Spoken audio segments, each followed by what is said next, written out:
In the name of Allah, the Beneficent, the Merciful, I bear witness that there is no God but Allah, who came to us in the person of Master Farad Muhammad, to whom praise is due forever.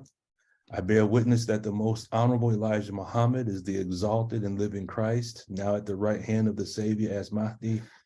And I bear witness that the Honorable Minister Louis Farrakhan is that Messiah that we have been waiting for in this day of judgment in which we now live. In their names, I greet my family with greeting words of peace and paradise. Of Assalamu alaikum. And how is everyone this fine January 1st? We're blessed to see another year. Walaikum salam, sir. Yes, sir. Very blessed. All right. So we got Brother Ahmad with us. Assalamu alaikum, Brother Ahmad. Wa alaikum salam. Happy New Year. Happy Savior's Day. Yes, sir. Yes, sir. How's everything out there on the West Coast?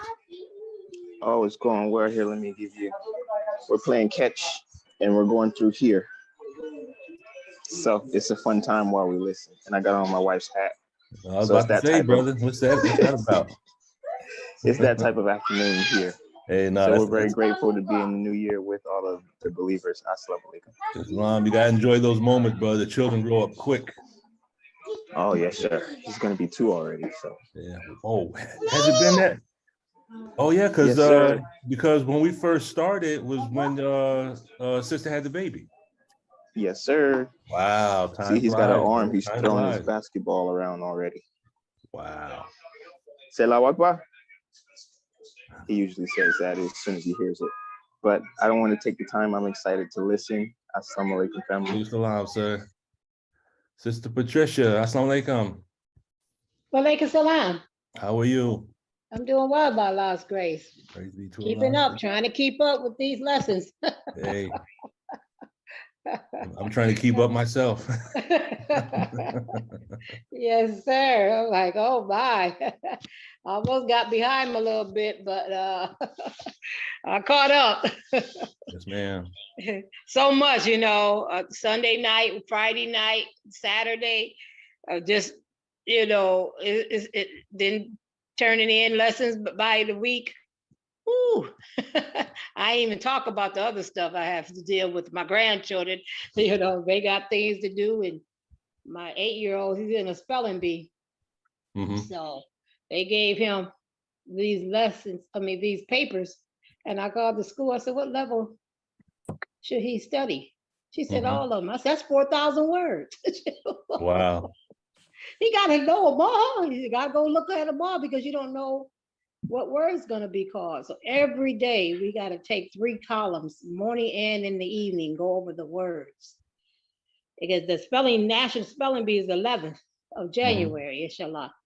So I was like, woo, got a busy schedule, but you got to get your balance and, struggle for balance. And I'm not struggling, but I'm balancing.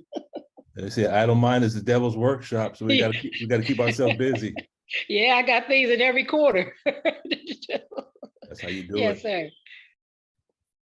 All right, let's see. We got Sister Naima. Assalamu alaikum.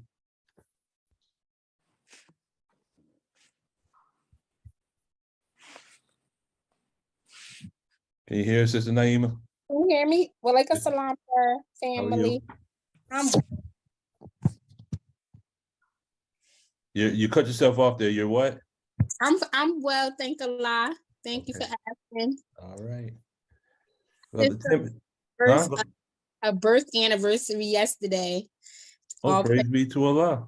Yes, sir. So my family, they spoiled me a little bit. So that was a big thing. Brother Timothy, assalamu alaikum. Wa alaikum salam. Greetings to everyone. How are you, brother? I'm fine. Thank Allah. How about yourself? I'm grateful to see another year. I'm another step closer to retirement. Yes, sir. Praise be to Allah. Yes, sir. Well, let's see. Sister Tina, assalamu alaikum.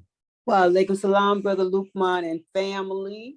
How are you? I'm fine. My tone goes up just hearing your greeting, sister, every time. You have a lot of energy in your greeting. All praises due to Allah. Hey, I had a wonderful win yesterday, so it's going to be even higher. Yes, yes, As yes, soon as I yes. get through all the greetings, you definitely got to share with us. Yes, sir, I will. And happy birthday anniversary, Sister Naima.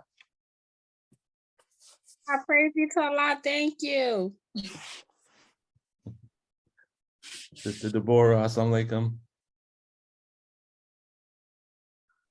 Walaikum salam, sir. Happy Savior's Day, family. Happy Savior's Day. How are you? I'm fine, sir. How are you? Grateful and thankful. Yes, I had sir. some overtime to work, and let's see, I did 24 hours on Friday, and then I had 18 hours to do between Saturday and Sunday, and I think we might have had 3 or 4 calls. So it was just some easy money. Wow. Yeah, nothing like easy money.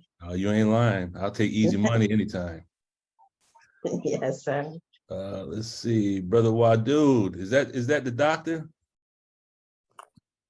Yes, sir, it is. Assalamu alaikum, sir, family. Salam, Happy sir. Savior's Day.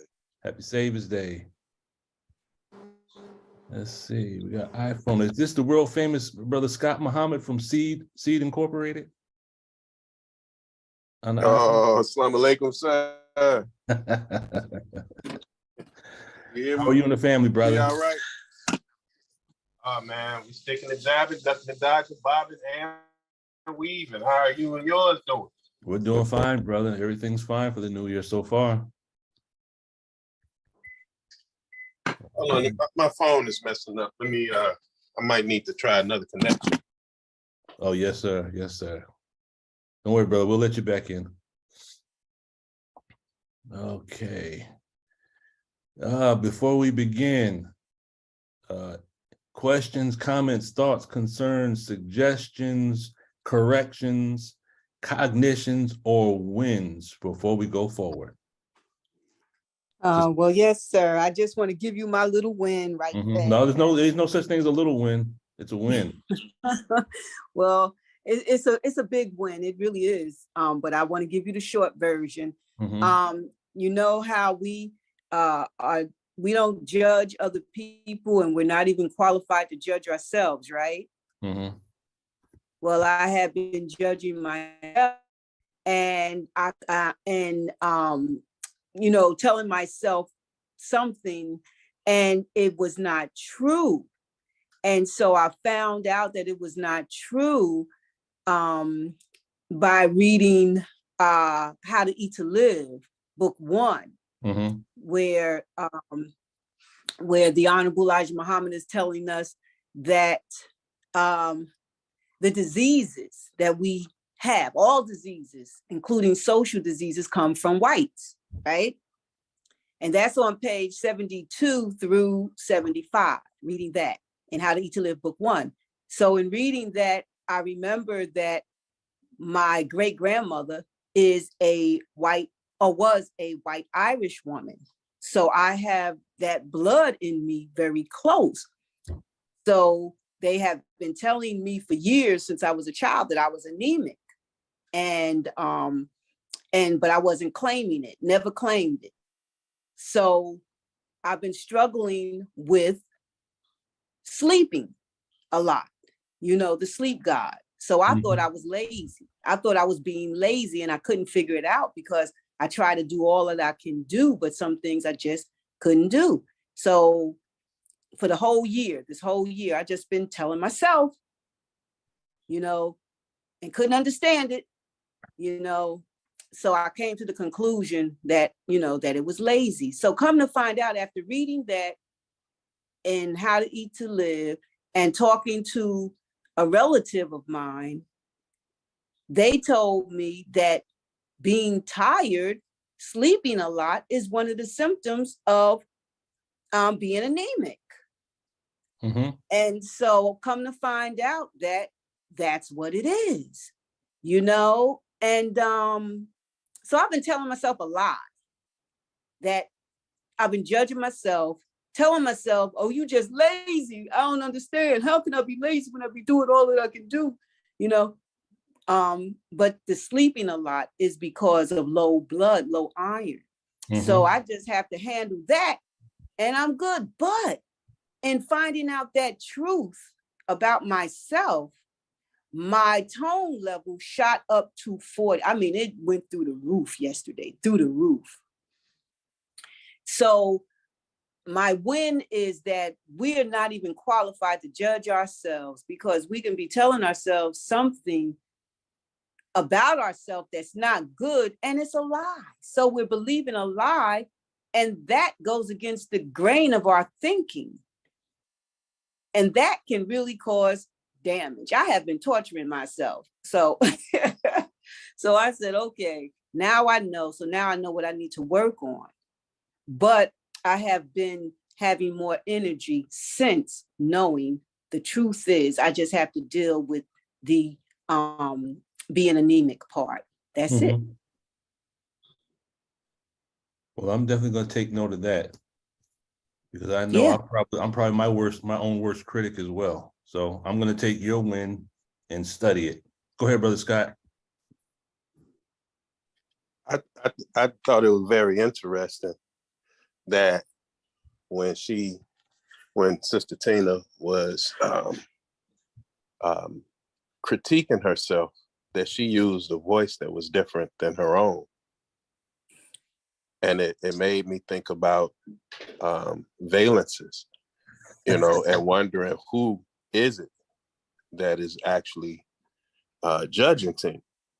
Is it Sister Tina, or is it somebody that she's giving life to in her mind? Because that did not sound. I know Sister Tina pretty well. That ain't sound like Sister Tina. That was almost like a dude or somebody up in here messing with my sister. I wouldn't know who it is. And I want that person to leave my sister alone. Brother Scott, we're vibing on the same energy, because I was thinking the same thing. I was like, whose valence is that? Yeah. But I didn't. That's one of the first things that came to my mind. I was like, who was that? Yeah. Wow. Because if you notice her tone when she first comes on, her tone is way up here. Mm-hmm. And then when she made that statement, it kind of, what did L. Ron Hubbard call that? The roller coaster? Oh, wow. Well, you know what? Maybe it was that I was just trying to calm down, because I have been on a high since coming into that realization of myself. I have been on a high since yesterday, and it was like my niece. That was my niece that told me, well, being sleepy all the time and tired all the time is one of the symptoms of anemia, being anemic. And that was like a straight wire for me, because she knocked out a falsehood that I was thinking about myself with truth. So the voice change might have been me just trying to stay calm and be calm, because I've been repeating this story, since yesterday. And when I think about it, I'm so grateful to Allah for blessing me with that. Because like I said, I have been really thinking that I've just been being lazy. And the ministers say we have to think about how we spend God's time. So who wants to be lazy? When you're thinking about how you spending God's time. So I've been really hard on myself. So I don't know if that's a valence. I have to think about that. But I do know that I'm not the same person that I was yesterday. I do before I got straight wired. I know I'm not the same person. Let me go ahead and get the applause on that one. Now, it's interesting that you say that, Sister Tina, because last week when I was at work, we got into a conversation at work because, again, COVID is going through the fire department right now. Individuals are catching the COVID and they're out. We had one individual, he caught it for the second time. So we got into a conversation, and he had raised the question about different blood types and something that he had read about. And then I did some studying. Come to find out, when you understand that there's different blood types, there are certain blood types, like you have what's called the universal donor, which is O positive. Individuals with O type blood are less susceptible to contracting the COVID, the RSV and the flu and many other diseases or sicknesses. And then blood types that are like AB and AB. I think, have you ever heard of those different blood types? Yes, sir. Those blood types are more susceptible to contracting the COVID, RSV, and the flu. And when I started reading about the different blood types, my mind went right to weak bone and weak blooded. Mm-hmm. I thought about that weak blood, Mm-hmm. and that there actually is strong blood and weak blood. It's you have the O family, which is O positive and O negative. Then you got A positive, A negative, B positive, B negative, and then AB positive and negative. And the one is more susceptible. And so what we're seeing is a cycle of individuals, and it seems as though the individuals that got vaccinated are the ones that are getting sick. Mm-hmm. Mm-hmm. Mm-hmm. So, something Yes. about that blood. Yeah, Blood. and that's why the real straight wire, I think, came from. In fact, I know the real straight wire came from How to Eat to Live. You know, reading what the Honorable Elijah Muhammad said about how we got all of these diseases that we got. You know, the diseases, all of them, even social diseases, come from white folks, come from the grafted people. See, so that was a straight wire to me. And then I had to understand how close the white blood is in me. In fact, all of us are mixed, all of us. So I had to understand how close the white grafted blood is in me. You know, my great grandmother, a white Irish woman, you know, that's just the way it is. That's just the truth. So then I had to grasp the fact that I've been diagnosed as being anemic all my life, but I just didn't want to claim it, you know, but I had to claim it after realizing that that's just an actual fact. It's an actual fact, you know? And so now I know what to do, you know? And I just need to work on getting my iron up. And that's just an actual fact. So that's a straight wire for me.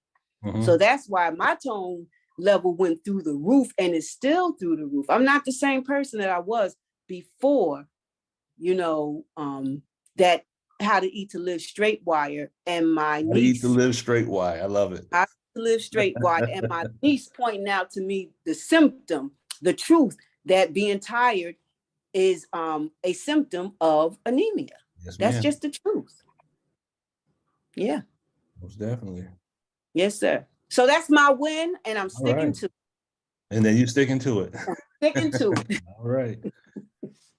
Sister Ania, assalamu alaikum. Wa alaikum salam. How are you? I'm great, praise Allah. What have I missed? Oh, we were just going through cognitions and wins. We haven't started the subject matter. I'm just, we gotta listen to other people's wins so we can get the tone up. We want the tone to be, we want to circulate the theta, as you could say. We want to get the theta going and get all the information going. Okay, I see. How's our brother Wahid doing? Excellent, fine. We attended a wedding today after the mosque. Two believers here got married, and that was beautiful. And I'm late to class because I got a call from a friend I have. I'm very interested in genealogy, and so a friend of mine from the islands called me, and I hated to get off the call because normally we're on the phone for hours sharing information. But I told him that I could not miss this class, so I had to go. So, but I, always enjoy talking to him. We're trying to piece together the bits and pieces of the Montserrat genealogy tree, because most people from our island are related. Praise be to Allah. Praise be to Allah. All right. It seems like the energy is at a very good level. We hope that we get it a little higher before we end today. Let me go ahead and get yes, Sister Patricia. Yes, sir. You know, my tone scale been up really since the 25th. Um, I was asked to help serve hot meals to the ones in needs. And I didn't know that many people there, but the one who asked me to help and my grandsons and their children. But it was probably about 15, 15 people. And when we were all in the kitchen, you know, everybody was in a good mood. It seemed like it was Christmas. It was Christmas Day, as they say, quote unquote, the 25th of December.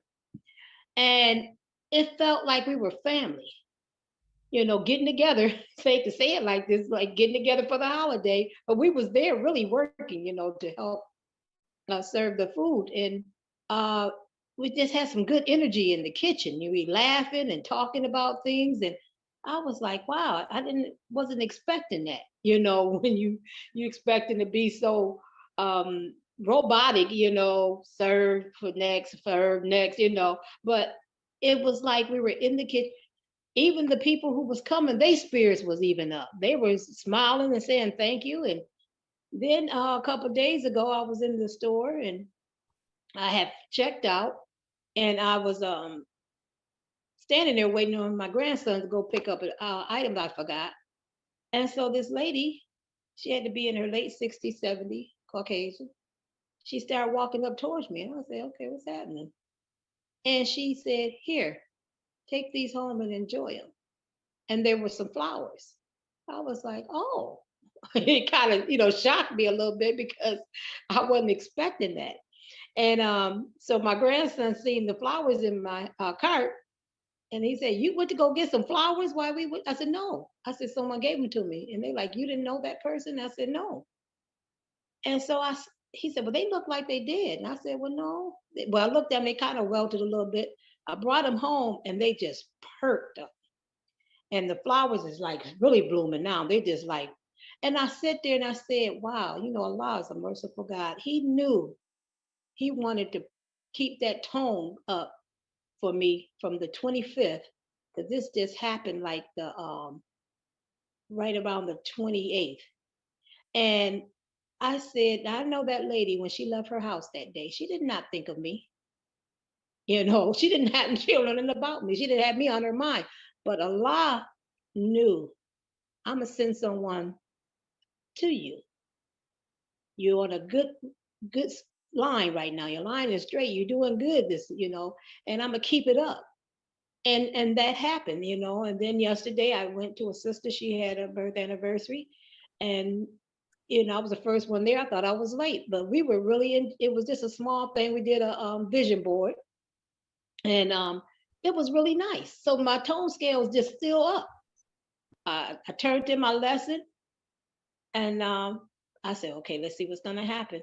100% on the first turn. I was like, oh, this is doing real good. So I just the tone scale been up. I've just been feeling real good. So all praises due. Like last night, they tried to get my tone scale down because they were partying next door to me till 6 this morning. And I got up. It was coming out of the restroom, and they was right at the window and shot up in the air. And it kind of startled me because, you know, the way it happened, I said, that's not fireworks, you know, because they usually do it. I guess in here, in Georgia, they do fireworks. But that wasn't the fireworks. That sounded like a pistol. But that what kind of bothered me was because you was right by my window, you know. And I went into my grandson's room and see if everything, did that come through the window? But, you know, I sit up for a minute and I brought that tone scale back up because I got a little angry. You know, how, you know, you got all that backyard back there. Why you didn't go in the back of the house? Why you right there on the side? Because my bedroom and my grandson's bedroom was right next to their home next door. So I was kind of a little upset, but I didn't let it take it all the way down. I just like, okay, I'm gonna talk to them next time I see them. You know, entertain in your backyard or in your house. But 6 o'clock in the morning, good Lord, Wow. that's a long time partying. From 11 o'clock to 6 in the morning. I said I should go outside and have my grandchildren play the keyboard out there. I said that ain't even gonna be right. Just they they learning the keyboard and love go out there inside and play the keyboard by the house. Cause I know they've been laying around all day. So I just been having a good tone scale up. Well, hold on to that energy. We got to be like the minister. We got to be able to bring our own atmosphere with us everywhere we go. That's correct. All right. Now, Sister Charlotte, there was a question you had asked at the very beginning before everyone came on, and I believe you said you wanted to pose your question again once the believers got here. Yes, sir. I wanted to know if anyone who's working on the Dianetic lessons know which lessons correlate to which chapters in the book. I'm having a hard time completing my Dianetic lessons because I don't know how far to read before I start answering the lessons. Okay, so you're saying is you're going through your extension course, correct? Yes, sir. Okay, so when you have at the top of each lesson, they will give you which chapter you should read before you answer any of those questions. Really? 9 times out of 10, those questions will come in the same order that you'll find them in the text. That's right. So when you look at the top of your lesson, it'll tell you read such and such so-and-so and answer the following questions. And they might have 4 or 5 questions. So you just read that chapter and you answer those 5 questions. And I've so far I have found out that 99.9, if not 100% of the time, the questions will come in the same order that they'll be in the text. Yes, sir. I thank you, because I did not notice that on my lessons. I'm just looking at all the questions and I got overwhelmed, and it's clear and day in bold print. Right there, bro. So that was just a misstep. Yes, sir. And this would have been my second misstep, because this is the second time I'm doing this extension course, because I dropped the ball the first time because I was confused, but it was clearly I didn't read. So thank you. Don't feel bad, Sister Charlotte. I'll share this story before we get started. About 2 years ago, maybe 3 years ago, there was a test that was coming up for assistant chief position.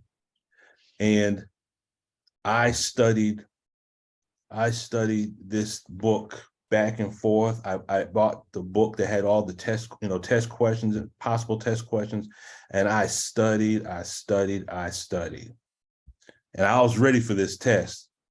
Because if I get to the assistant chief position, I don't have to go run up into these burning buildings no more. I get a nice desk job, management. I ain't got to do all this other crazy stuff anymore. So I took the test, and the way the test was designed is, it might say, pick the best 3 answers for the question, and there might be 10 choices. But the way the test was designed is, you got to identify the 3 choices that you would take, but you also have to identify the other 7 that you wouldn't take. Well, Brother Lukman failed that test. You want to know why Brother Lukman failed that test? He didn't read the instructions. Yes, sir. Now, had I read the instructions, I would have seen what had happened and what I missed. And when I got my test results, all I said to myself was, it just wasn't meant for me to be in that position right now. Yes, sir. But now when the test came around the second time, guess what Brother Lukman did? Yes. I read the doggone instructions. So, Brother Lukman, may I say something? of course. I have learned by me going back into the study of Dianetic extension course that you have to read the whole chapter from the beginning to the end and study it, because it does something to you, even in the study and answering the questions. And I've been told by one of my sisters, because she know I'm taking it. She said, "You different now. I see a change in you." And I didn't realize that, in our conversation we have, and my response to things. And I'm like, whoa, it's actually working upon me, going through the courses, reading and studying at the same time. So when I do get to the questions, like you said, it is in order from the beginning of the page you start reading and you answer. You can't just pop in there and grab the questions. That's not going to benefit you. You have to read it from the first page to the end of the page before you get to the next chapter. That's the part that's going to benefit you better, because it's going to install in your subliminal mind and it's going to stick there. And that's the key. That's the key. You want to read and study at the same time. Just don't look for the answers, because you're not gonna put it down properly. That's called cramming. On test time, and you don't read, you cram it real quickly and try to get the questions in there. And then you like, nah, and you get this C or this 73% because you didn't study what you read. You just went through it and pulled the questions out. And as far as that sister with the anemic, if I say, I'm not saying I'm a doctor, but I found out because I tried to study. I've been working in healthcare. If you like cauliflower, that'll bring your levels up a better. If you like to eat cauliflower. Let me pose this one question. Was it a sister that's in the Zoom meeting right now that recommended that book, Siddhartha, when we spoke on Wednesday? Or maybe the sister's not here. Book of what? Yes, brother Lukman, that was me. Sister Tina? Yes, sir. I read that book over the weekend, Sister Tina. What did you think? That book, because there's something that Sister Patricia said that's actually tied to what I read in that book. I've had that book since around 2017, and something always told me that I was supposed to read it. But when I picked it up the first time, I couldn't do it. And when you mentioned it, I set a goal for myself. Like Wednesday, we said we're going to make a postulate and then bring it into its fruition. Yes, sir. My postulate was to finish that book before Wednesday. Okay. The key point in that book, and it ties back to what Sister Patricia just said. The key point in that book, many factors, and I won't babble too much so we can get into our topic. But one of the key things from that book is this. The one thing Siddhartha was trying to tell Govinda, his friend, Govinda wanted to go and follow the Buddha. But Siddhartha was the type of person, he was like, you know what? I'm not chasing after people, because first he went into the woods to spend time with the sages, correct? Okay. And I'm going to put this in modern context, modern language. One of the things he said was, here I'm in the woods with these wise men. They're 60, and they still haven't found enlightenment. So why am I going to waste my time with them? And I think he was in his 30s. I don't want to spend 30 years in the woods with these dudes because they've been here all this time. If they haven't found enlightenment, what are they going to give me? Then they met with the Buddha, and Govinda, he decided to go off with the Buddha, and Siddhartha and the Buddha have this conversation, and he was very respectful. But the way he explained it, he said it like this. He says, the one thing that you have that you can't give to your followers is your experience. He says, you can give them all that knowledge. But he was like, but when you look at the fact that you came to this point of enlightenment based on what you learned while you were by yourself through your suffering, you can't give your suffering and your experience to those that follow. You can only give them the information. That's right. And that was the main thing. So going back to what Sister Patricia said, in our studying, one of the reasons why we stopped when we went through it the first cycle of time was that the study of the text, the way L. Ron Hubbard writes his methodology, I know for me, on some levels, it was difficult to follow. So for some of us, we were like, I can't do this. So right. So in other words, you have to suffer through the tech, and then a time will come, you'll continue to go through it, and then you'll get those aha moments where things will begin to click. Yes, sir. And like Sister Patricia, you can't skip around. You have to read it paragraph by paragraph. And then one thing you'll notice that as you go further in the text, you go Dianetics, then you go Science of Survival, you go to Handbook for Pre-Clears. He's talking about the same subjects over and over again, but the text evolves. The terminology changes. So if you go just jump to one book over here, and then you go back to the Dianetics, you know, if you don't understand that these two terms are really talking about the same thing, but he changed the term, then you get lost. But you have to suffer through. And then, you know, I can almost guarantee that if you just continue to do the studying, there comes a point in time when you get those moments where things start to click. And then it's just like the whole world opens up to you now. And then you begin to see the tech in everything. So I just want to bear witness to what Sister Patricia was saying on that, but also bear witness to that book. As I'm reading that book, it was like I was reading about myself. I saw myself in this book, you know. Yes, sir. Then Siddhartha decided to go run off, and he met with Kamala, and he was chasing after money and wealth and all this other stuff. Then he realized that didn't bring any peace either. And then he met up with I think the guy's name was Vasudeva, the one who owned the boats. And he learned enlightenment from a person that wasn't even a priest. You know, and then, and this is the last thing I want to say is, on this note, is that I thought about the minister, and that the minister can give us all the wisdom in the world, but he can't give us the experience of his suffering. That's right. We have to endure the experience of our suffering and understand that our suffering is part of the process. That's right. So if we run from the suffering, we run from the pathway that leads to our enlightenment. So that's what I got from that book. That book was incredible, Sister Tina. Thank you for putting that bug in my ear to pick, because that book's been sitting on my shelf for years. I can sit, I would look at it. It was just like, I knew I was supposed to read it, but I have a bad habit of starting I have books where they got pieces of paper in many places, but I haven't taken a book and read it from start to finish. That's the first book I have completed probably in over a year.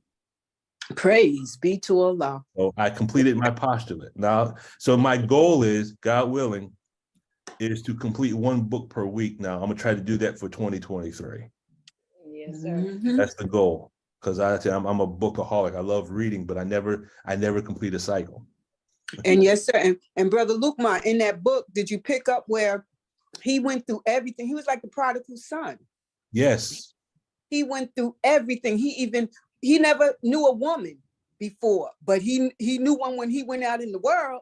He went out in the world, and when he was to the point where he was eating the same slop as the hogs was eating, that's when he knew he needed to go back home, right? And on his way back home, when he met the man who passed the knowledge of God on to him, right? Yes, ma'am. No? Oh, you saw? Okay. No, I mean, there's certain things that I read, but now as you mention it, I'm like, yeah, I'm going back like, okay, yeah, I didn't catch that. But when you brought it up, I'm like, oh yeah, I remember that. Yeah. So he realized that, you know, he was running, looking for salvation and everything outside of himself. But no, that book. So now when I go back and read the book again, I can study it. This time I wanted to just read it. Yes, sir. The book I'm working on right now is called The Book of Five Rings. I'm studying that one, but that book, Siddhartha, Sister Tina, thank you for I think Allah sent you to me to put that bug in my ear about that book. That book was incredible. All praises due to Allah. Yes, sir. You're welcome. All right. Well, let's get at it. This is what we came here for. Okay. So we got the devil and the reactive mind. And we're all familiar with this passage. In the name of Allah, the Beneficent, the Merciful, and we have revealed the book to the explaining all things and the guidance and mercy and good news for those who submit. And I say this 1,000 times, and I will continue to say it. If this is a book that's explaining all things, it can't explain all things and then leave out and then leave out the tech or the science of the mind. So the science of the mind has to be in the Holy Quran, correct? Now I'm gonna pose Yes, this sir. question a lot since I can't see anyone. I pose the question just to get the feedback. But the science of the mind, since the Holy Quran does speak about the mind, there's two key words that are used. There's many more, but there's two key words that are used. And these two words, when you clear these terms in Arabic, they talk about the spirit and the mind. The one word is nafs, and the other word is kalubahim, which is a derivative of the root word kalaba. And interesting enough, the word kalaba in Arabic means the best part. So there you go, Sister Charlotte. You know, the best part and the mind, and you apply it to the tech, it all says the same thing. So everywhere in the Holy Quran where it talks about the heart, and men's hearts were like stone. You've seen that in the Holy Quran before, yes? Yes, sir. Okay. In their hearts was a disease. Okay. When you look at the word heart in Arabic, qulub, but when you look at disease, you have the word maradun. That's the Arabic word for disease, maradun. And it just so happens, nothing's coincidental. The word maradun comes from the root word marada, M-A-R-A-D-A, if I'm not mistaken. But when you look at the word M-A-R-A, Mara is the word for devil when you deal with the study of Buddhism. Wow. Okay, so in their hearts is a disease. When you clear the terms in Arabic, it translates to in the mind, there are aberrations or diseases of the mind. So you can still, so the Dianetics in the Holy Quran, they fit together like this. We have to learn back our language of Arabic. Does that make sense? Yes, sir. Okay. So we're going to look at this lesson, and it's not a coincidence that you asked your question, because Allah is the best planner. Okay, I'm not psychic. I didn't call Sister Charlotte up and say, you know, what are we talking about? This is just, I forgot my question. No matter how hard I try to go through these, there's always one piece of information that gets messed up. I forgot to put a question mark. But why does the devil keep our people illiterate? Now, I believe it was either Thursday or Friday, this question just popped in my head. Sometimes, and again, I take no credit for any of this. Sometimes a thought comes to me while I'm making salat. I try to bang my head on the prayer rug, and something just pops in my head. And then as soon as I get up, I try to write it down, and then I study that.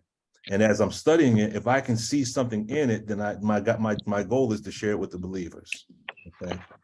So as I was looking at this, why does the devil keep our people illiterate? I'm always striving to look at what's called the law of substitution and take terms from the lessons and translate them into the terms used in the tech. Does that make sense? Yes, sir. Okay, so we already know one thing L. Ron Hubbard said in Dianetics. He says he talked about the reactive mind. He said if there was a devil that ever existed, he created the reactive mind. Have you read that before? Okay. Yes, sir. So now the one way I try to look at it is like this. And again, a lot of this is just how I study, and this helps me to make the connections. But I look at, because Yaqub was the father of the devil, right? Yes, sir. He taught the devils to do this devilishment. I look at the lessons and make them applicable internally. So to me, Yaqub is like the reactive mind, and the devils are the engrams. Does that make sense? Because Yaqub taught the devils to do that devilishment, correct? Yes, sir. Well, who teaches us to do devilishment? That's right. Our reactive mind. These devils we have on the inside, correct? Yes, sir. Okay. So what I do is I strive to study the lessons, but make them applicable. I try to self-medicate with the lessons. So it becomes a self-auditing or a straight wire tool just by reading our lessons. That's true. That's so true. Okay. So the answer is so that he can use them for a tool and also a slave, he keeps them blind to themselves so that he can master them. Okay. And all we're going to do is we're going to apply some word clearing to this lesson and see how we can find equivalence. Now, in mathematics, I won't go into this. I might go into it on Wednesday, but in mathematics, there's a course it's dealing with mathematical proofs. So when I'm going through the terminology, I'm not haphazardly trying to make things fit. I'm actually using a methodology that I've learned while I'm in school. As if it pleases Allah, I'll finally finish this degree this year. I got 2 classes left, but I actually apply mathematical rules to kind of find the equivalence to these subjects. And by Allah's grace, the amount of information that I'm able to find, I can't put it all into these Zoomings because we would literally be here 3-4 hours. It's just so much. There's so many ways that Allah has the tech in the Holy Quran. That book is like the ultimate book of auditing. I just put it that way. Okay. So, and then it says illiterate means ignorant. So the devil of our supreme wisdom, let me take this off, get that out the way. Okay. The devil of our supreme wisdom lessons can be an allegorical representation for the reactive mind, which is also called the genetic entity of the supreme technology. So early in the tech, he talks about the reactive mind, but later on in the tech, he talks about something called the genetic entity. And I'm going to explain specifically what that genetic entity is so we have an understanding. Now, as we're going through this, 9 times out of 10, you're going to have some cognitions. You're going to see some things from your time track. Okay. And that's a good thing, because the more you see in your time track, that means you're gaining back dynamics. He called them attention units. Science of survival, he started calling it theta. You're getting your theta back. Okay. The more theta you get back, you're disinterbulating the thetan. Now, what does that mean? It means the more you understand why you do what you do, the less power it has over you. Does that make sense?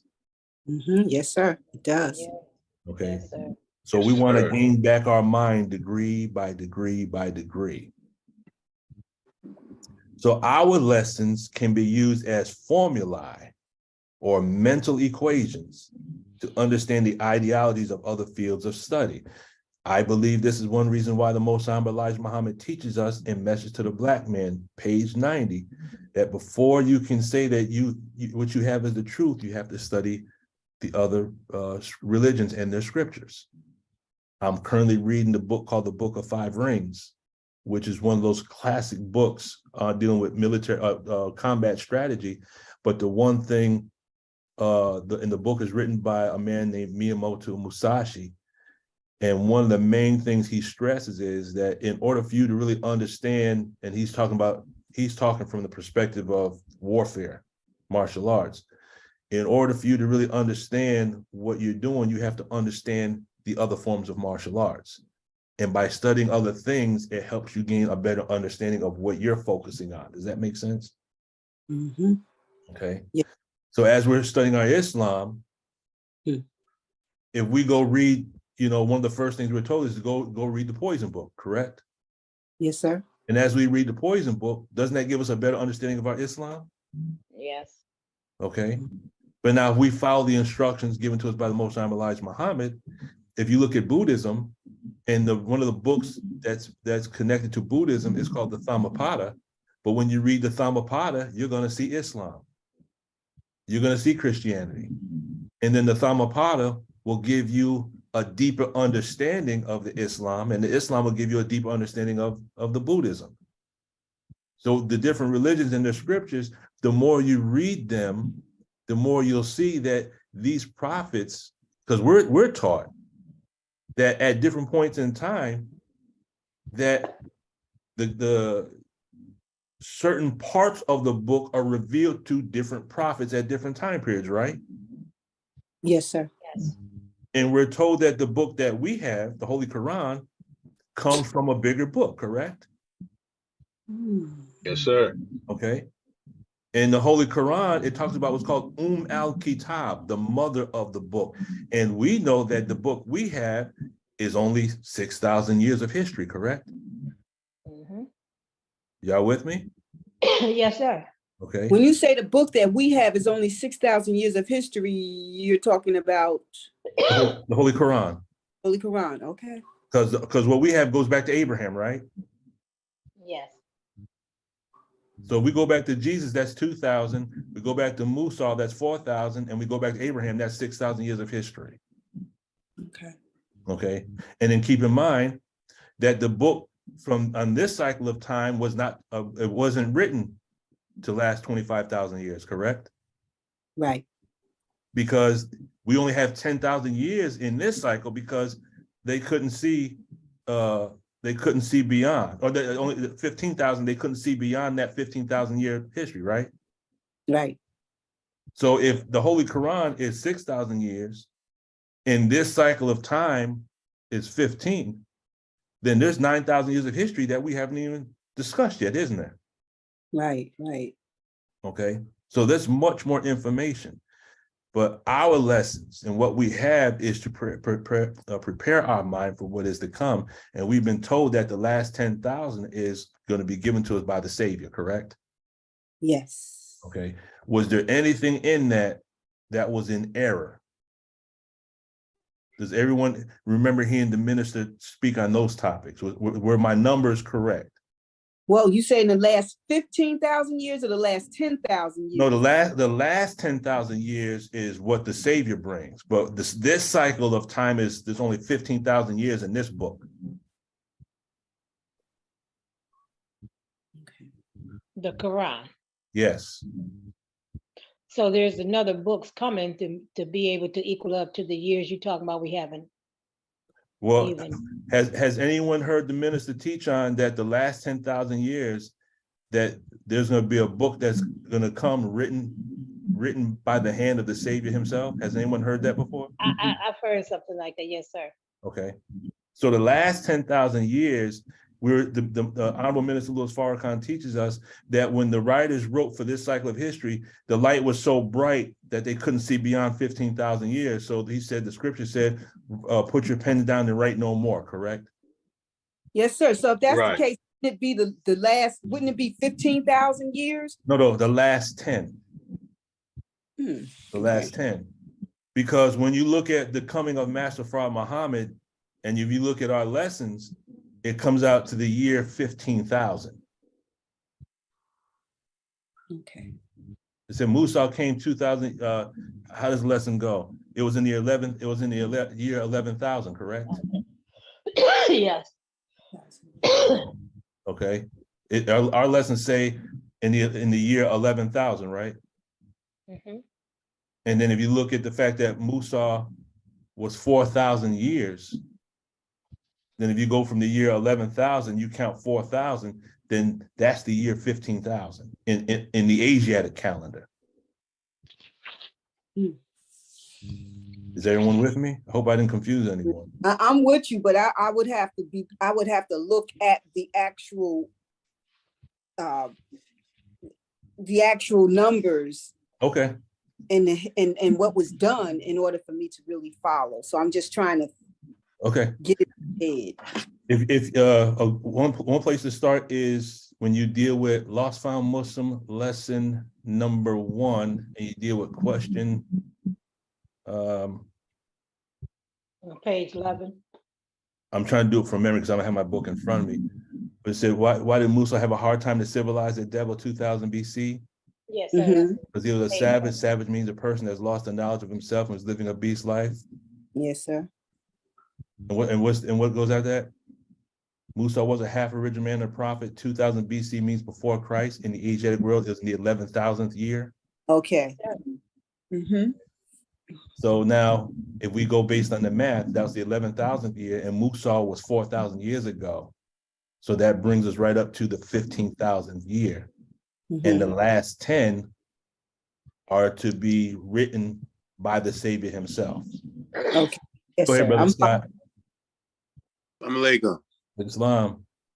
Hey, for anyone that will really like to spend some time just getting all of the numbers in your head straight, Brother Minister Jabril Muhammad has a YouTube video called Self First, and it's in 3 parts. And I believe it's the second part where he gets on the board and starts going through, histories. So he was referring to this 25,000 year cycle as, a Quran. Then before this cycle, which is 15,000 years ago, another Quran was just in, and that covered 25,000 years of history. And it was, I guess, like 1,000 years into the last Quran when the Indians came over. It was 16,000 years ago. But he walks a lot, because I ain't gonna say too much more on that, because I'll mangle it and confuse what's already bad. But if you go there, he walks through, he starts 76 trillion years ago, 78 trillion. Then he walks to the present. He deals with deportation of the moon. He deals with Shabbats, but he deals with them specifically on the issue of time. And it's really helpful in pulling the mind together around those topics. Thank you. Praise be to Allah. So we know what our assignment is going to be for Wednesday then. Yes, look at that video. Watch the video. That's your homework. Watch that video, and then we'll discuss it. We'll discuss the mathematics on Wednesday morning, inshallah. All right. Could the brother put the information in the chat? Yeah, Brother Scott, could you put that in there? Yes, I can do that. Yes, sir, I'm just going to put probably video 2 in there. And if you want to watch the others, it's Self First Part 1, Part 2, and Part 3. Yep, I know what I'll be doing tomorrow. Mm-hmm. Right. So our lessons represent the fulfillment of all other knowledge. That's the key here. So now, learning objectives. We're gonna try to move swiftly through this. So how is the devil and the reactive mind equivalent? That's the first thing we're going to address. How do we become? Okay, is that mine?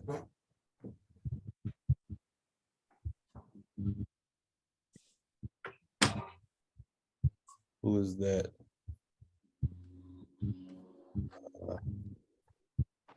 Come on. Here we go.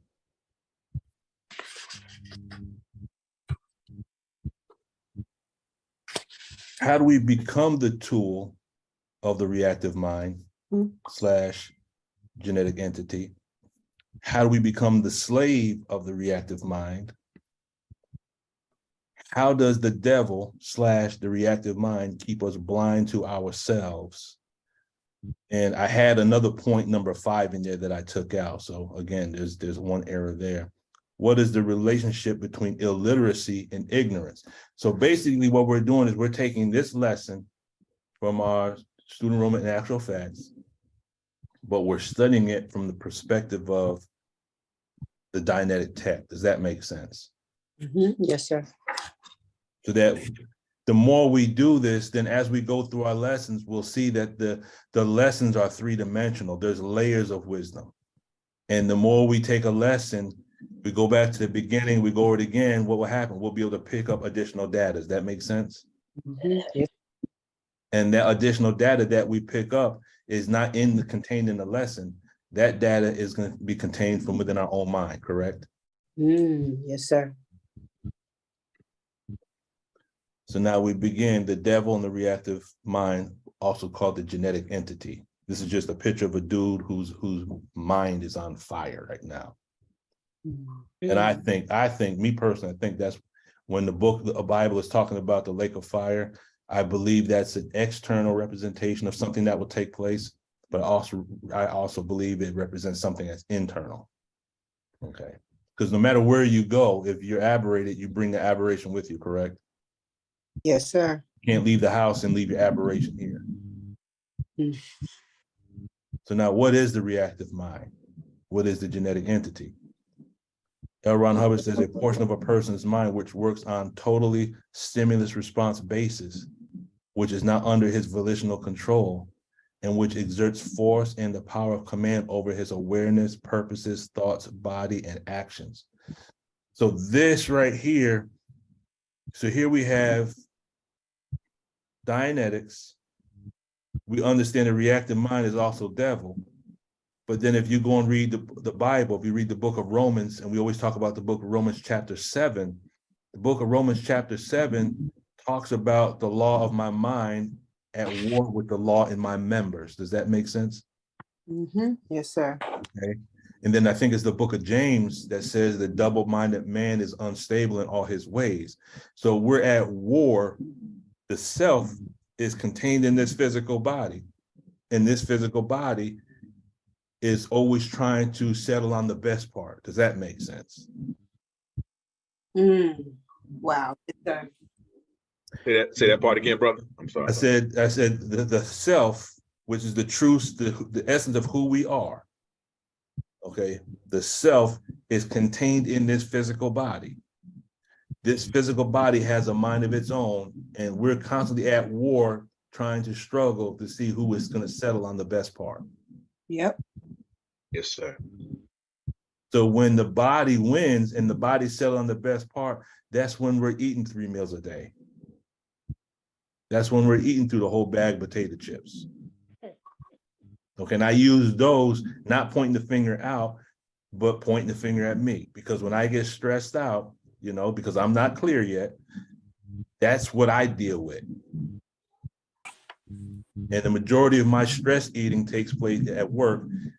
I'm not using this as a justification, but it's just, I guess, just the anxiety of what I do. It's just over the past, you know, I'm coming up on 18 years now doing this.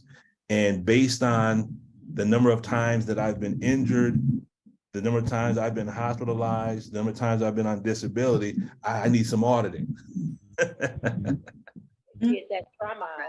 I still got some trauma that I have to get out because of everything I've experienced, which is why I'm looking forward to getting this doggone promotion, because I'm tired of going in these burning buildings. Ooh. Okay, so I'm not trying to justify it. I know I got to get my eating habits back to where they need to go. So, say what? Yes, ma'am. Comfort food. It's exactly what it is.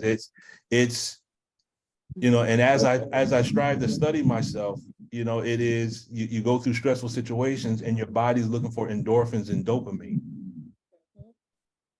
And unfortunately, the way they package these foods now, these foods are used to get a person addicted. Yes, sir. And I'm on some levels, I'm dealing with a food addiction right now. Sure. You know? He says, stored in the reactive mind are engrams, and here we find the single source of aberrations and psychosomatic ills. Now, key point in this source of aberration and psychosomatic ills is this: based on our thoughts produce chemicals called hormones. Those hormones affect the body. So based on our thought, there are certain illnesses that we suffer from. Some of us have gone to the doctor and the doctor can't find anything wrong. That's so true. So some of these illnesses can be linked right back to thoughts that we have. 2 books I'm going to recommend to the believers. This one book right here is called Molecules of Emotion. Can you see that one? Yes, sir. Molecules of Emotion is the first book. It's written by a doctor by the name of Candace B. Pert, P-E-R-T. The other book is called Deadly Emotions.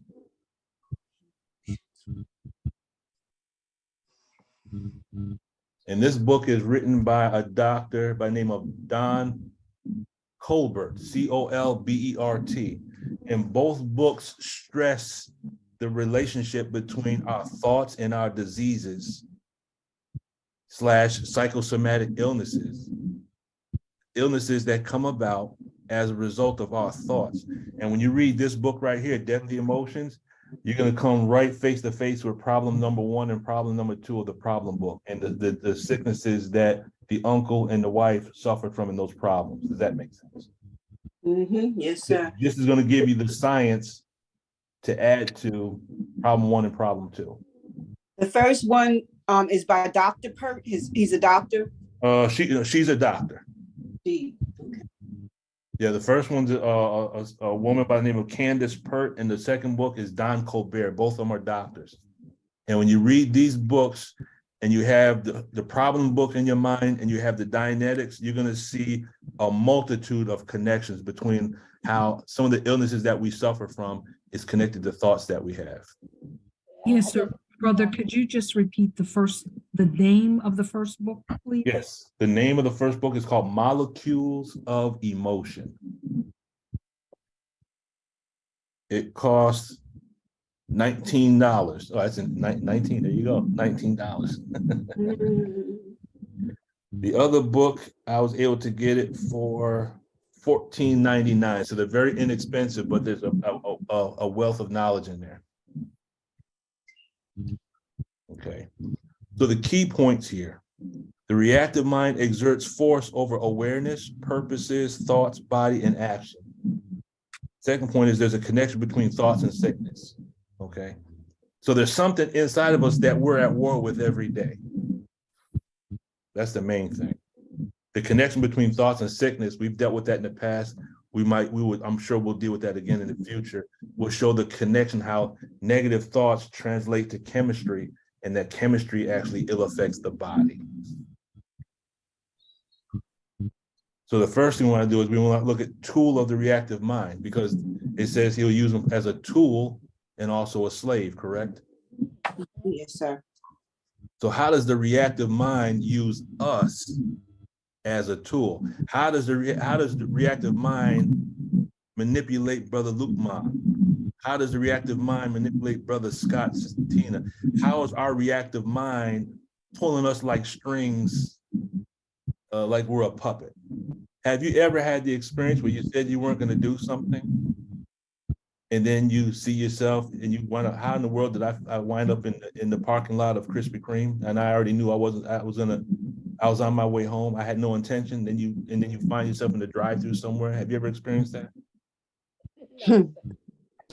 Or am I the only one? Am I the only one? I'm trying to think. I'm pretty sure I did. I'm pretty sure. Am I the only one that, said, okay, I'm gonna go to work. I'm just gonna stop. I'm not gonna get anything. And then the little voice says, well, go ahead and stop and get a coffee. Because most times Elijah Muhammad said you can have coffee, just don't put all the cream and sugar in it. And I said, yeah, you're right. I can stop and get a cup of coffee. And then we stop and get the coffee and say, well, since you're here, why don't you get that to go with the coffee? And Yes, sir. Yes, sir. Yes, sir. So I'm not the only one. Yes, sir. Right? Okay. In fact, I don't call it comfort food. I call it uncomfortable food now, because you eat it long enough and start to get uncomfortable. Ain't that the truth? Right. Yeah. So, Brother Lukman, Yes. before we continue, could we ask Sister Patricia to mute her line? Oh, yes. I hear that humming again. Could we have everyone just mute your line and then just come off mute when you get ready to share? Thank you. Praise be to Allah. Okay. So Satan ties strings to the mind and body so that he can manipulate one like a puppet. So the strings that are tied to the mind and body, the ones tied to the mind, we could say, are aberrations. But the strings that he ties to the body, and I was watching a video, this gentleman talking about fasting, he talks about SOS. He said, you want to stay away from SOS. Now, we know SOS is the universal sign for someone who's in trouble, correct? Yes, sir. Yes, sir. Okay, and SOS stands for Super, so- salt, oil, and sugar. Oh. Salt, oil, and sugar. And if you notice, what is fast food? When we go out to eat, what is it? It's a combination of these three elements: salt, oil, and sugar. Mm-hmm. And that's what makes the food addictive. Okay. So we're like puppets. So when any such recording, an engram, becomes reactivated, it has command power. Now I want you to keep in mind the term command power. It shuts down the conscious mind to a greater or lesser degree, takes over the motor controls of the body, and causes behavior and action to which the conscious mind, the individual himself, would never consent. Now, we all know how to eat to live. Book 1, book 2, 1 meal a day, no snacks in between. But how many of us follow that to the letter? You don't have to tell on yourself, but I'll tell on myself. I don't. Even though my intention is, because I've been told brothers at a certain age should get to the point where you eat 1 meal every other day. Has anyone heard that before? Yes, sir. Okay. Yes, sir. And being that I was just blessed to have another birth anniversary, it's more important now than ever before to get to 1 meal every other day. But there have been many times, and I think all of us have experienced this, where, that's why we're told don't go shopping when you're hungry. Mhm. Because you go thinking I'm just gonna get some fruit, and you come out with the Chips Ahoy and everything else under the sun. Yes, sir. Okay. Brother Something takes over the motor controls, and then we do what? We apply deceptive intelligence. We justify, well, okay, I'll fast. I'm gonna do this today, I'll fast tomorrow. Right. Go Yes, ahead, sir, Brother Timothy. Brother Lukman, Go ahead. I never heard of when you get to a certain age, eat 1 meal every other day, and how to eat to live. But one the Honorable Elijah Muhammad says when you get used to 1 meal a day, you can get used to 1 meal every other day. Mm-hmm. And he says, but if you do strenuous work, he does not recommend 1 meal every other day for those who do strenuous work. You do strenuous work, don't you? Well, that's my justification. Why? Yeah, but I've never heard that before. I'm reading book 1. I have not read all of book 2 yet, so I don't know if it's in book 2. But I have never heard after a certain age eat 1 meal every other day. I've never heard. So that. I got to go and get actual facts, but that's something I remember hearing, especially amongst the brothers. The saying is, once a brother gets over 45, they should eat 1 meal every other day. And Bro Lukman is not way over 45, but a little over 45. I am 21 with 32 years of experience. I'll put it that way. I'm going to forever be 21. Go ahead, Brother Timothy. Yes, sir. I just wanted to kind of go back to the first sentence that you had when it talks about the recordings and engrams becoming reactivated, and it has command power. Just last night, me and my wife was watching a movie. I don't know if anybody's seen it, called The Good Nurse, and it's based on a true story about a guy who was killing. He was a nurse. He was killing people in the hospitals by putting insulin in their the little bags you have that drips down into the intravenous tubes. And one thing I noticed about in the movie is that when they caught him, without giving everything, when they caught him and took him to jail, and they were questioning him about why he did what he did, he started to use just a one phrase. He kept saying, I can't. And he said it and said it over and over again. And every time he said it, he said it more aggressively. But part of the story was that his mother was killed, something like she had died in a hospital for some reason or another. But when I saw that, I thought about that. I said, 'cause I'm starting to see certain things of Dianetics in movies. Yes, sir. Yes, sir. And I noticed that it was kind of like a command phrase when the way he said it, so I thought about that when I saw that. No, that's a perfect connection, brother, because the more you study the text, if you begin to watch movies, and again, Mother Tanetta Muhammad said that, there are scientists that put the truth in movies, and then as you become aware, you'll see these in there. You'll see the information in there. Absolutely. Yes, sir. Yeah. Wait, before we go forward, there's an Alan Bowden I see on the line, brother. Could you introduce yourself to us, brother, since you're new to the group? Alan Bowden, USA. Yes, sir.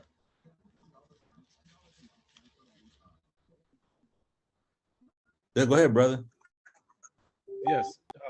What do you want to know? Oh, where are you from, brother? Are you in the nation? Are you in America? I mean, we just want to show our appreciation for your presence, brother. Go ahead. Yes, sir. I live in Virginia. Currently, I'm from Delaware. I'm a Navy veteran. Okay. Okay. And how'd you hear about us today, brother? Somebody sent me the link. What's his name? Brother Anthony. Brother Anthony. Brother Anthony Muhammad. Oh, yeah, that's me. Anthony is my birth name. Was it on through Messenger? You don't send me the link. You don't know who I am. I went through my friends. I went through friend requests today, reaching out to individuals that had reached out to make a connection with me. And I just look at it as an opportunity to meet new people and begin to dialogue with new people. So that was an opportunity to open the door to create a dialogue, brother. I got you. Yes, sir. All right. Then it says, he is nevertheless handled like a marionette by his engrams. So when we get in certain situations, a person can say something to us or do something to us, and then we become a totally different personality, correct? Y'all with me? Has anyone experienced that? Yes, sir. And then after the fact, when it's all said and done, we say to ourselves, I can't believe I said that, and I can't believe I did that. Yes. And really, it wasn't us that said it or did it. It was something within us that we carry around. Go ahead, Sister Tina. Yes, sir. When you had first asked us what is pulling the strings, the first thing that came, and the more you talk, the more it brings to my mind desires. Our desires is what pull the strings. And I'm seeing how our desires are connected to our aberrations, so yes, sir. Oh, most definitely. Most definitely. Brother Wadud.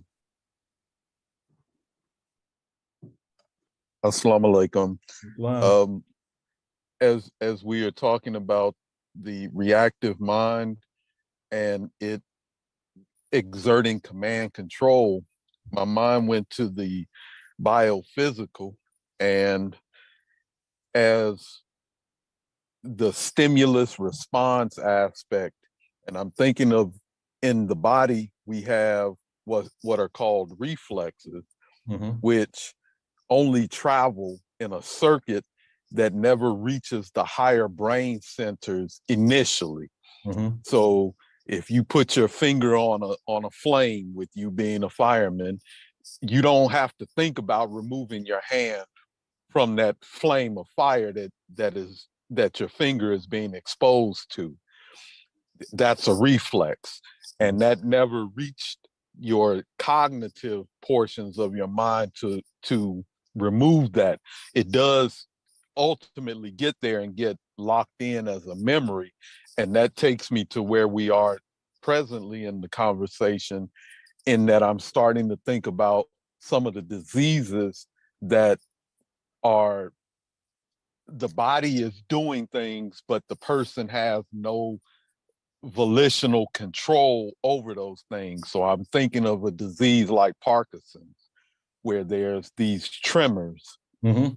And of course, we haven't in the medical realm studied it from this aspect, but it makes me to wonder if there were some reactions that certain people may have experienced that caused them to have jerky or those catatonic like reactions to things that got imprinted into their memory, such that later on, now those reactions are ingrained or are ingrained into their behaviors and actions, and we call it or have labeled it as Parkinson's.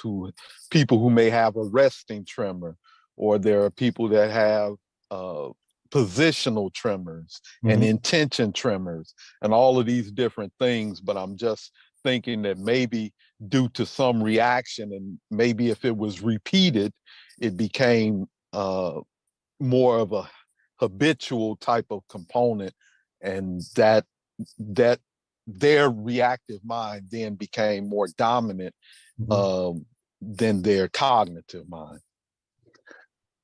Two thoughts pop in my head as you're speaking, Brother Wadu. One is, and you may have already studied this being in the field of medicine, but if you were to pull up some videos on YouTube from individuals suffering from shell shock, I think it was either World War I or World War II, those individuals look terrible. And that's just based on being in the war and bombs constantly exploding all around them. I know my father, as a Vietnam veteran, may God be pleased with him, he had certain psychological idiosyncrasies, based on what he experienced. And that was back in 1965. And there were certain characteristics he had up until, he passed away. There's some truth in that. And I think there's a lot more to be studied in that, to give some mass, to what you're given. I believe, if you haven't already read the book, Deadly Emotions, a lot of what you just said is in that book. Yes, sir. Definitely a good book to study. Let's see. Welcome back, Brother Wadud. Oh, yeah. Thank you, Sister Anya. Then he says, of all the engram demon circuits found and removed, those which contain a seemingly all-powerful exterior entity which would solve all problems and answer every want were the most dangerous. He says, as the engram keyed in further and further, it was constantly restimulated. It eventually made a spineless puppet out of the eye. And the individual is the eye. Because other engrams existed, the sum of the reduction tended toward insanity of a serious sort.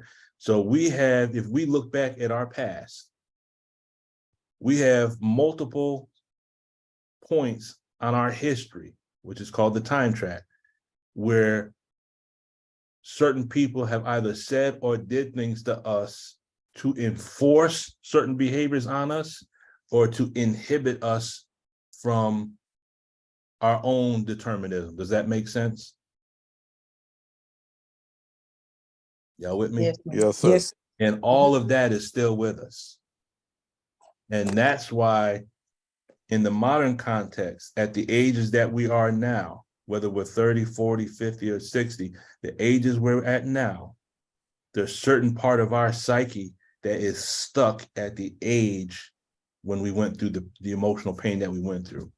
So for some of us are in our 40s and 50s, but we have a little boy and a little girl that's still present. Does that make sense? yes, sir. Okay, go ahead, Sister Tina. Oh, I have to put my hand down. Oh, Sorry. okay. That's okay, no problem.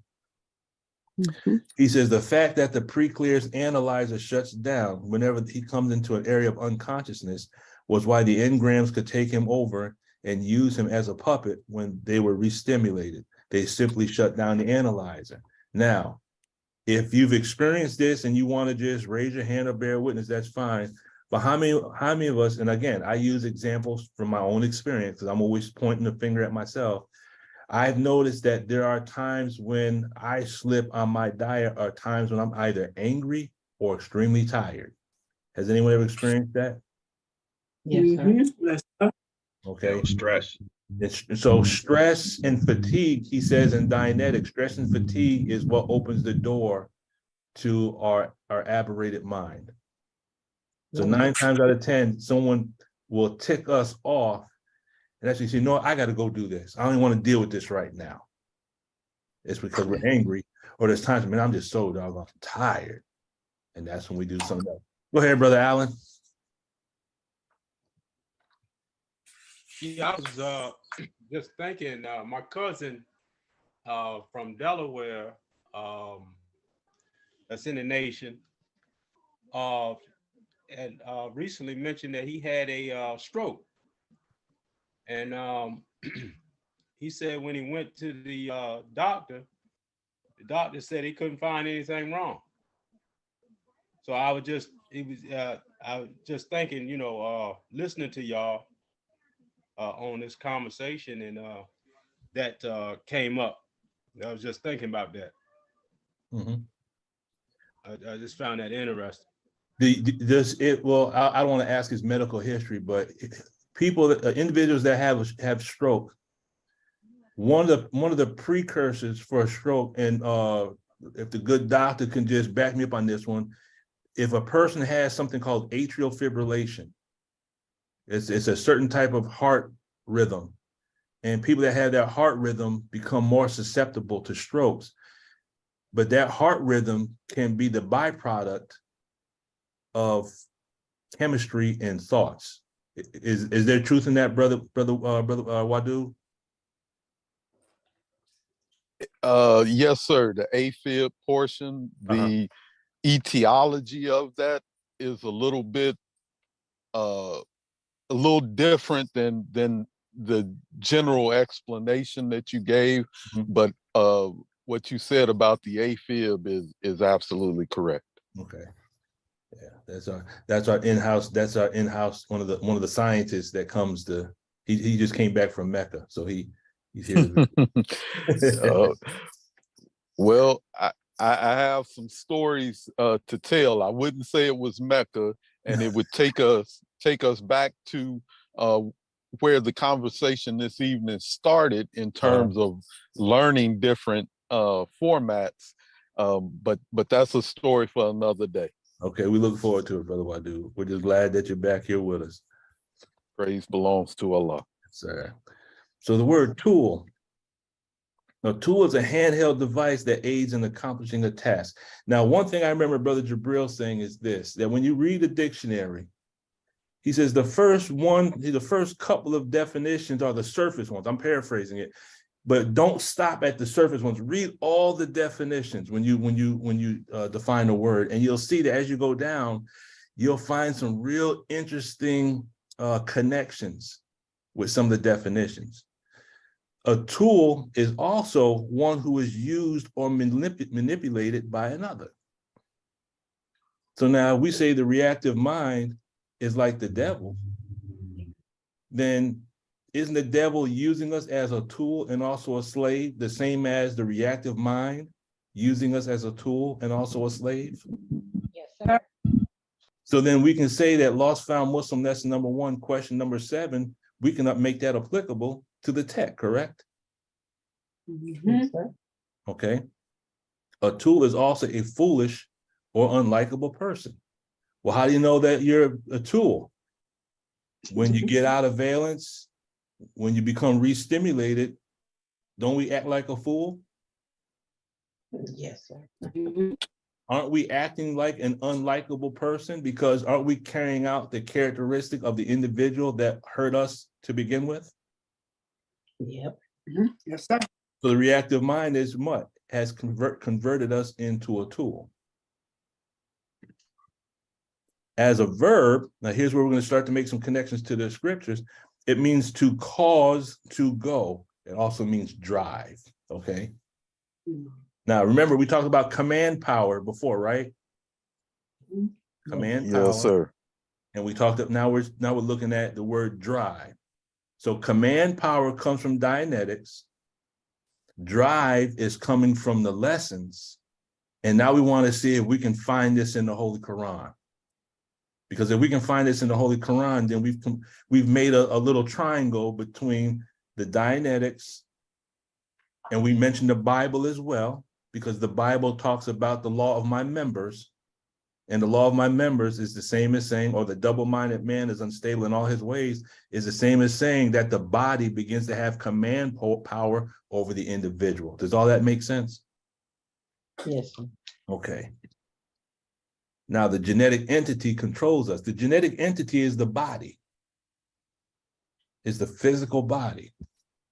L. Ron Hubbard says that the traumas from our childhood or from our history is actually recorded in our physical body. And I've heard Mother Tanetta speak about this before as well, that much of what we experience is recorded in our DNA. Does that make sense? Yes. Yes, I heard that, yes. Okay. Now, here's another interesting thing I found out. Lost Found Muslim lesson number 2, question number 1 asked the question, who made Holy Quran or Bible? How long ago? Will you tell us why Islam renews their history every 25,000 years, correct? Yes, sir. And then it says that we make our history to equal our home circumference a year to every mile. Interesting thing about that 25,000 is, you know, as I'm reading different articles to find more material to add weight to the Zoom meetings, I found out that one chromosome can have up to 25,000 genes on it. I thought that was interesting, an interesting number. Something about that number 25,000. He says, and this is talking about the genetic entity, the reactive mind comes into being as a servant of the analytical and is set up by the analytical mind to work upon and store data about basic uncertainty, that there might be something and there might be nothing. So in other words, the body is supposed to serve the individual. Does that make sense? Yes. Okay. Key point here is this. We are not our body. The body is just a tool that we use in just three-dimensional space and time. We represent the force and power that exists in this body. Does that make sense? Yes, sir. The clearest explanation of that concept can be found, was it Savior's Day 1996? Who is God? Does anyone remember 91. 91. 91, I believe. Was it 91? Yes, sir. 91. Christ Universal Temple. Yes. You know what? I said it, and I was thinking of the one where the minister was dressed in green, which is also a good one. But yes, 1991. Matter of fact, that was my first Savior's Day. He was dressed in white. Wow. That's the best explanation that I could think of. Okay, this body is not us. This is just a tool that we use. Okay. Then he says the reactive mind then continues in growth, and from the servant, if the analytical mind does not observe it, tends to become the master. So the body, slowly but surely, degree by degree, gains mastery over us. So when you deal with the scripture, it says, if you're faithful with little, I'll make you rule over much. The more we miss our 1 meal a day, the more we miss making our salat. Eventually, missing 1 salat becomes what? Missing 2 salats. Missing 3 salats. Next thing you know, 2-3 days have passed, and we've missed all these salats, and we wonder why we feel miserable. Okay. So again, I'm not saying this from the perspective of one who is 100%, because I'm not. But I recognize that letting the little things slip eventually will grow to become big things. Does that make sense? Yes, sir. Okay. Correct. So where can we find the reactive mind? the genetic entity in the Holy Quran. Because again, Allah says, I've given you a book explaining all things. So if this genetic entity is a real concept, if it's a real construct, has to be in the Holy Quran. And it is, but it's just not in the Holy Quran under the name of genetic entity. Okay. So there are 3 areas we're going to cover real quick in the Holy Quran that provide evidence that would support the concept of the reactive mind genetic entity found in Dianetics. This is the same concept of devil that's found in the Bible.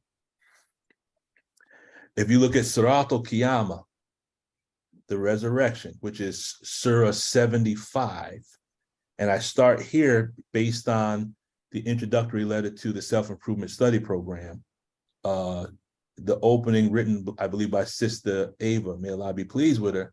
She talks about El-Qiyamah and what's called the Nafs. Does everyone remember that? No. Yes, sir. Okay. If you go back, Yes, sir.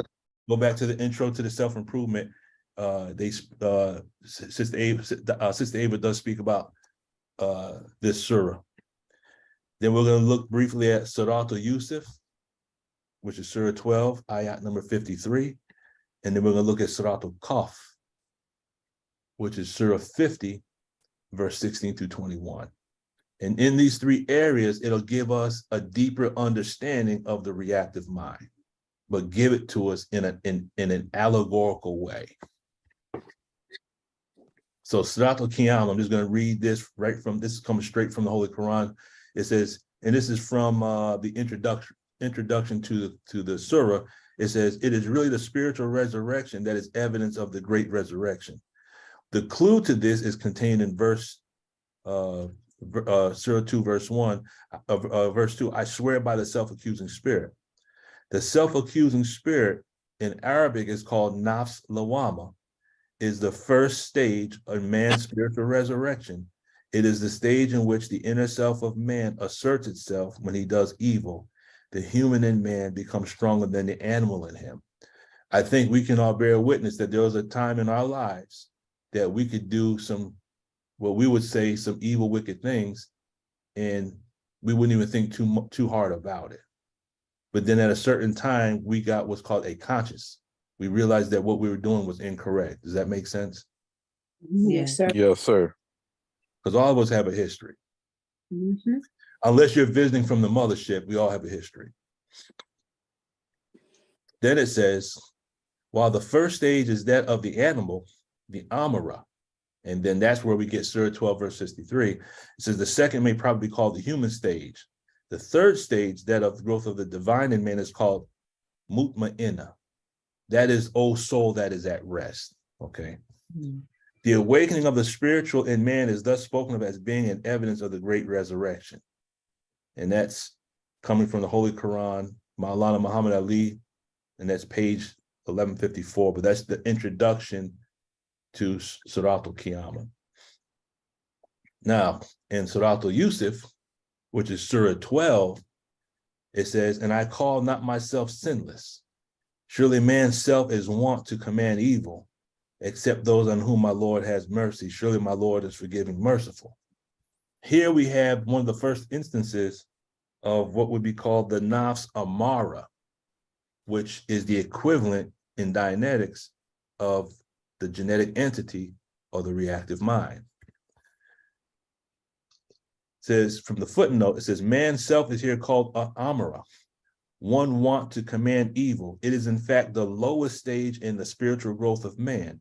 It is what may be called his animal self. Low desires and animal passions rule the mind of man, and he is capable of doing any evil without feeling any pangs at all. He submits to his carnal desires like the brute. Does that make sense? Yeah. Okay. And one of the things you read, low desires, because we're taught desire feeds the will. So that's what made me think about desires. So you read it right there. Yeah. Mm-hmm. Mm-hmm. Now, the one point that's really going to hit home is Surat al-Qaf. It says, and certainly we created man, and we know what his mind suggests to him, and we are nearer to him than his life vein. But now look at this ayah.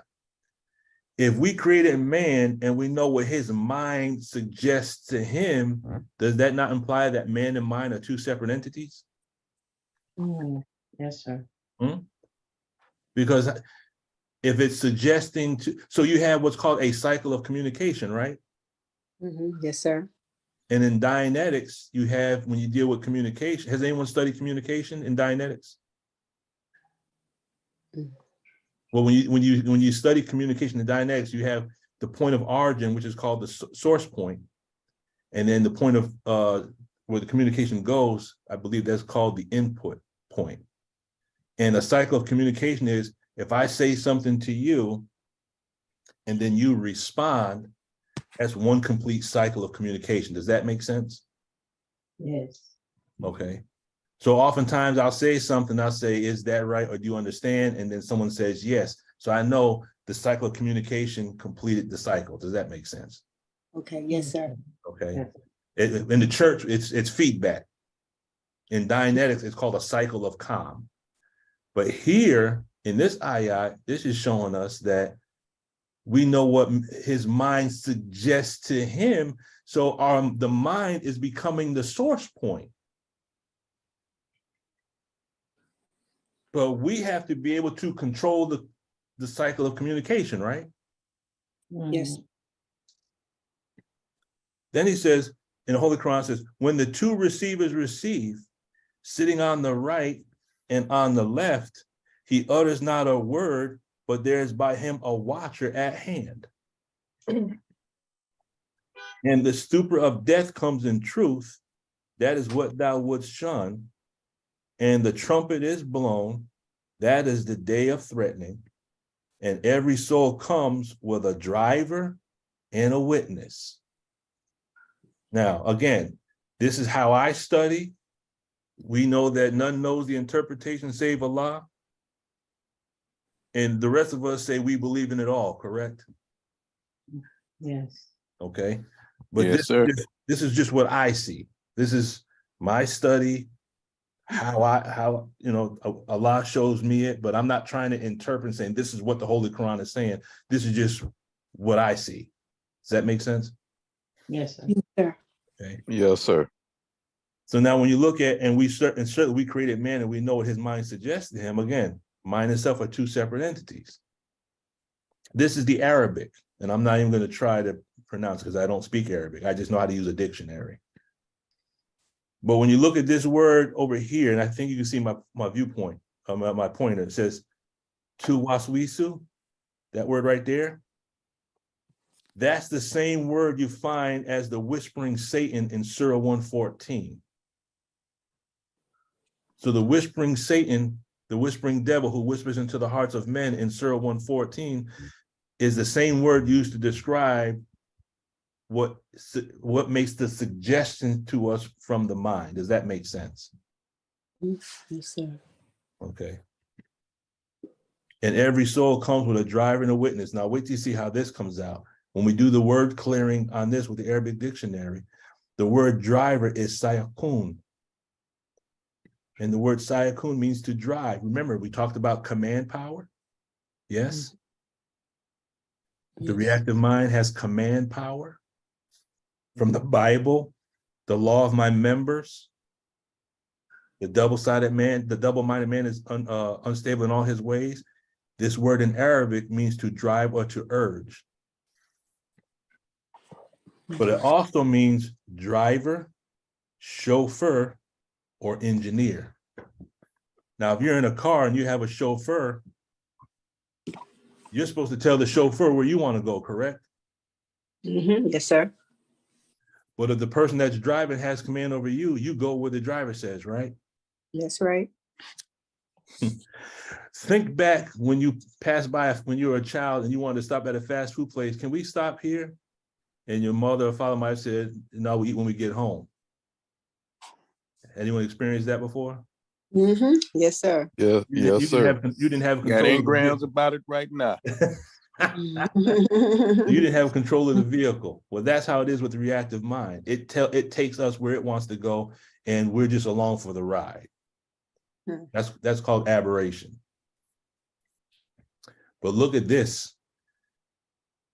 An engineer is a crafty schemer or one who plots. So that's what the reactive mind is doing. The reactive mind is plotting.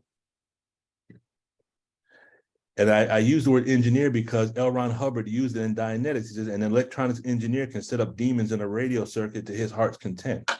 So he uses the word engineer to refer to the reactive mind, the genetic entity in Dianetics. And I thought it was interesting that this is the same word that's found in the Holy Quran that describes the driver, a driver and a witness. Does that make sense? See the connections? Yes, sir. Right. Yes, sir. As long as I get one yes, I'm good to go. So every soul comes with a driver and a witness. Well, the word witness is shahidun. Shahidun. And the word itself means evidence or testimony. But when we clear the word a little bit further, the word is also the same word used for a notary public. Now, we all know what a notary public is, right? Yes, sir. What does a notary public do? It notarizes things. Notarizes. So they verify information and they record it, correct? Yes, sir. Okay. You have what's called a notary journal, which is a record of all actions performed by the notary. So the notary has to keep track by date. And I think sometimes they might even write down the time that something was notarized. Information in an orderly fashion, correct? Okay. What does that sound like in Dianetics?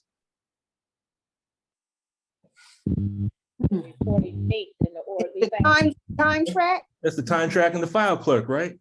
Yes, sir. Okay. The notary and the information recorded are similar to the time track and the file clerk. Just as a notary records everything based on date and time. So the driver and the witness could be that aspect of ourself that records what we do, when we did it, how we did it, where we did it, correct? Mm-hmm. Yes, sir. What does Allah say in the Holy Quran? And we have recorded everything in a book. Yes, sir. But the book is who? Is ourself. We are the book, correct? Yes, sir. All right. Brother Timothy. Yes, sir. Just real quick, when I was reading, doing some question and answers in the self-analysis, and it talked about a sense of time that's already embedded in the person. They're talking about like calendars and things like that are artificial, but the body or the mind already has a sense of time. So you can ask someone to go to a certain time, they can go to that, Yes. without necessarily looking at the calendar. The mind will automatically pick up that time. So, Yes, sir. Because when we audit someone, one of the first things we do is we have that person return to a certain time period. And then one of the tools that we use, if they get stuck on the track, we do what's called a time shift. Do you remember the time shift for the auditors? Can you go back to a minute before this event took place? Okay. And then and then what happens is the mind will go wherever you ask. That's how the Dianetics works. And if someone's stuck, you can say, can you go back 5 minutes before this happened? Okay, what do you see? And then they'll start recounting that situation, but it's like pressing rewind on a tape recorder. They'll go back 5 minutes leading up to that point. And then when you go back 5 minutes and you lead up to that point, oftentimes you'll have the momentum to break through that occlusion or that blockage, correct? Mm-hmm. Yes, sir. Okay. So quick summary. Animal stage is the nafs amara of the Holy Quran, which means constantly urging, always demanding. It's the baser self of man that incites to evil. That's the actual definition that comes from the Arabic dictionary. That's equivalent to the reactive mind. Can we agree to that? Can you repeat that again? That meaning from the— Yes, it says constantly urging, always demanding. Is the baser self of man that incites to evil. Yes, sir. Now let me provide a demo kit. Those of us that have children, have you ever gone shopping and the child wanted something and they just kept asking, and finally you gave it to them just to shut them up? Has anyone ever did that? Mm-hmm. Okay. Yes, That's the demo kit for the reactive mind. It'll keep asking until it's satisfied. Yes, sir. That reminded me when you were talking about the parent driving in the car and the child say, can we stop? And the parents say no. If the child screamed and hollered, they might turn over, might go ahead and stop. So that's what I was thinking about when you were going over that. Now, let's go back on my time track for just a minute because a memory just came up and I laugh about it now, but I remember it vividly. It was around 1976, 76, 75, 76, 77. The name of the store was called Grant's. This is back when I lived up in Schenectady, New York. And I remember seeing this Mickey Mouse magic set. And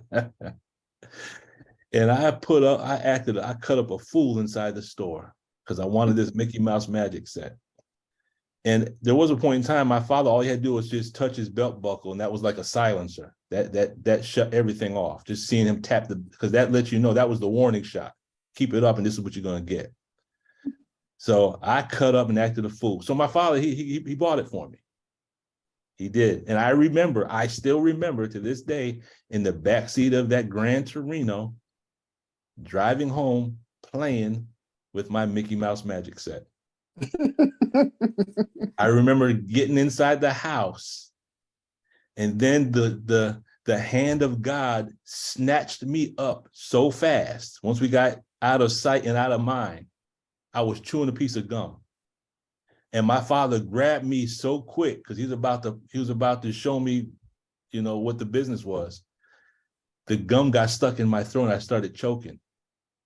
And I think choking on the gum actually saved me from a whooping because it scared my father so bad he let me go. My mother hit me in the back, and I spit the gum up. But choking on the gum actually saved me. I don't know how that memory, but I just went back on my time track and relived that whole thing. Yes, sir. It says that driving the witness could correspond to the same force within that is constantly at war with us. So it's like that. The reactive mind is like the little child in us that constantly wants the cookie. It constantly wants this. It constantly wants that. And then you have to finally say, no, you can't have it. I remember Sister Ava saying, you have to be able to say to your stomach, peace, be still, I am God. Mm-hmm. Okay. The witness, Shahid, could be the equivalent of that aspect of self that records the deeds. Can we agree with that? Can say that again, Brother Lukman? The witness, which is the Shahid, could be the equivalent of that aspect of self that records the deeds. So the Shahid of the Holy Quran is like the notary public that records information. That could be the equivalent of the file clerk in the time track within ourselves. Mm-hmm. Okay. Okay, we're just using different language, but we could be talking about the same thing. Yes. Now, what is a slave? And this is where we land the plane. A slave is a person held in forced servitude. Well, that we already know just by being in this country. A person who is completely subservient to a dominating influence. Well, here we come again. If the reactive mind is controlling us, aren't we a slave? Yes, sir. Mm-hmm. Yes, sir. If we've become aberrated, if we are out of valence, if we are restimulated, have not we become a slave to something on our time track? Mm-hmm. Sure. Okay. It means to make directly responses to another mechanism. Mm-hmm. So there's something else going on in our mind, and God willing, on Wednesday, we're going to look at this from a mathematical perspective. How it's called the wild or the hidden variable, but we're going to look at this from the level of mathematics. There's something that's hidden within us that's causing us to cut up and act a fool. Does that make a sense? Mm-hmm. Yes, sir. Okay. Coins. Now, we've used this term before, correct? Yes, sir. Who remembers the coins? I forgot what it stands for. Okay, that's all right. We're going to go into it. But as I came across this verse from the Holy Quran came to mind. This is why I don't take credit for nothing. Allah just guides me. I just write things down and I start to study. And some of you might see this and you say, "Oh man, that's how he's putting that together is great." I ain't putting nothing together. And I'm saying the same thing you are. I'm just as astounded as how this information comes out. Allah says in the Holy Quran, he teaches men by the pen and teaches men what man knew not, correct? Yes, sir. Well, I bear witness to that. So this verse came to my mind. I said, now, I wonder if there's something here. It says, so coin not similitudes for Allah. Surely Allah knows and you know not. I said, there's something in that word coin. I'm thinking, I wonder, is there a connection between the word in Arabic and what the coins are in Dianetics? So let's look at that. The word coin is daraba. And one of the definitions for daraba is to sting, like a scorpion. Okay, that's one definition. Other definitions for daraba means to impose something on someone, to give an injection, to place in turmoil, to produce an upset. Well, isn't that Dianetics? Yes, sir. When you impose something on someone, look at the first three letters of the word impose. What's the first three letters? Imp. And what's an imp? Devil. An imp is a little mischievous devil.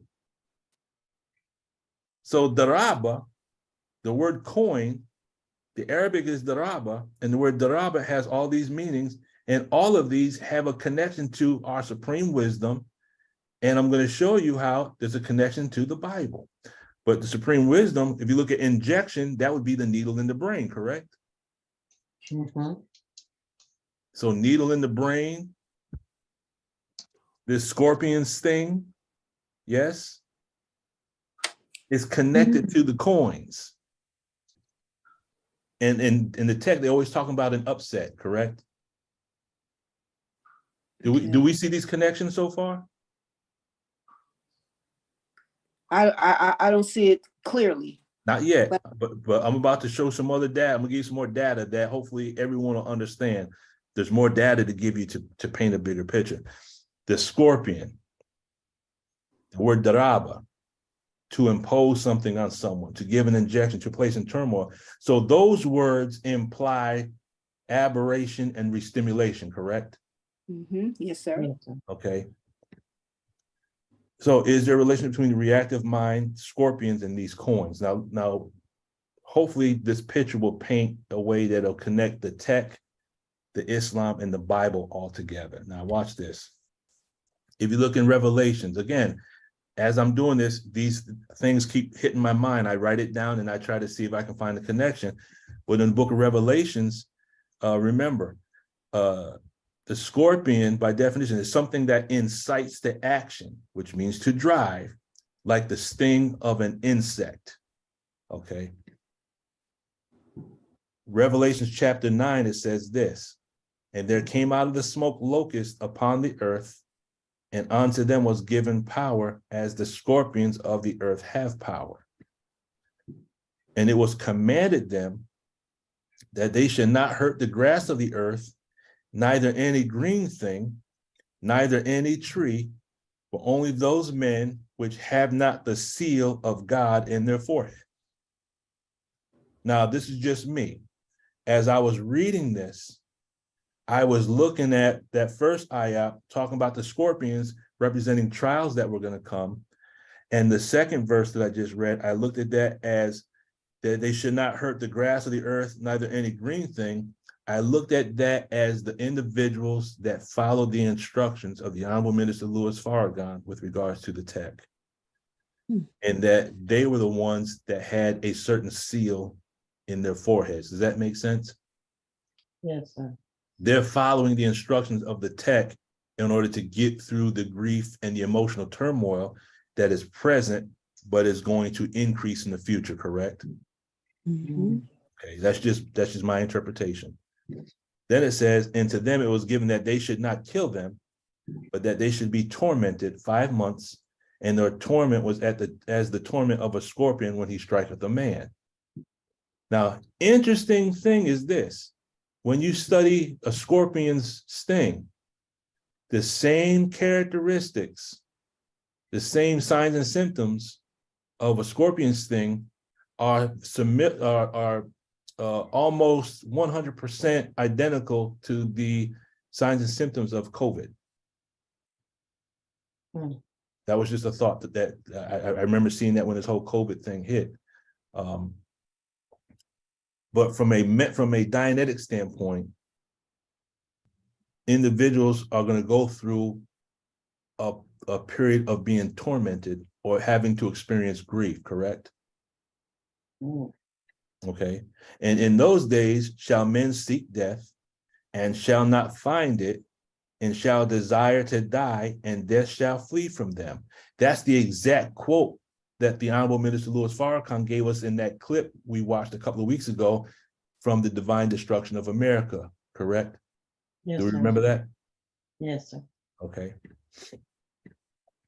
So now how could coins be connected to scorpion? So the description of the word scorpion from an Arabic standpoint is describing different types of aberration. Can we agree on that? Yes. Okay. But now the word coins was an acronym that we provided. The word itself, coin, means to impose. So here we go, to impose something on someone, to give an injection, to place in turmoil, to produce an upset. That's the Arabic definition. But when you look at coins from a Dianetic standpoint, the word C stands for compulsions. O stands for obsessions. I stands for insanity. The N stands for neuroses and psychoses. Even though we know psychosis starts with P, we use the S. And the word coins comes from, that's the acronym we use to represent these aberrations. So these are different types of stings that are imposed upon us by the devil externally that connects with the devils that we have internally, correct? Yes, sir. Because whatever our compulsions, obsessions, insanity, neuroses, or psychoses is, if you look at the way things are marketed to us, they feed our coins, correct? Yes, sir. Okay, they help to feed our insanity. This environment we live in is an environment of chronic restimulation. We're constantly having to go to war with the enemy of self. Constantly. And if you notice, the time where our prayer is the most, it mostly is during the daytime. We have the prayer in the morning, we have the one in the evening, Yes, but the sir. other ones are during the daytime, correct? That's correct. And not only do we have those 5 prayers, but we need to be constantly in prayer. Could everyone go on mute, please? Thank you. So we're constantly having to be prayerful. Even when we're driving in a car, when you look at the people we come in contact when we're driving, there's a part of us that wants to just jump out the car and scream on people sometimes. But we can't do that. We would like to. Right. Okay. So what are the coins? Brother Lukman, Yes, ma'am. before you go on, could you just go back to the screen before you started scorpions? Right here?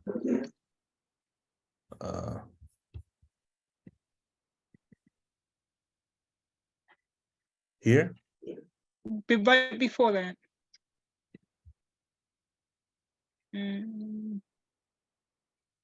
Okay, back one more.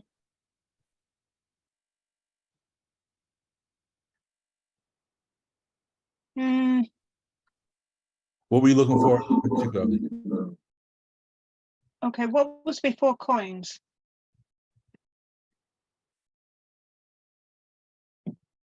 The slaves? Okay, yeah, it might have been right before that one. No, okay, forward. Okay, slave, and then coins. Okay, maybe it was the coins. The sting, the scorpion, to impose something on someone? No, what's the next one? Something that incites the action drive, like the sting of an insect. And then we went into Revelations. We're given power as the scorpions on the earth have power.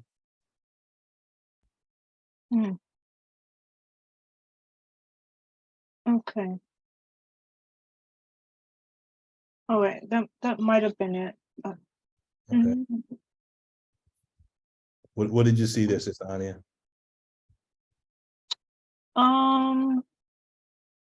Okay, did you have 2 screens for Scorpion? Let's see. Just one.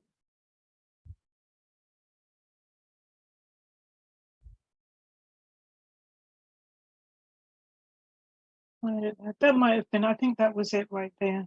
Okay. Was that it? Yeah, I think that was it, yeah.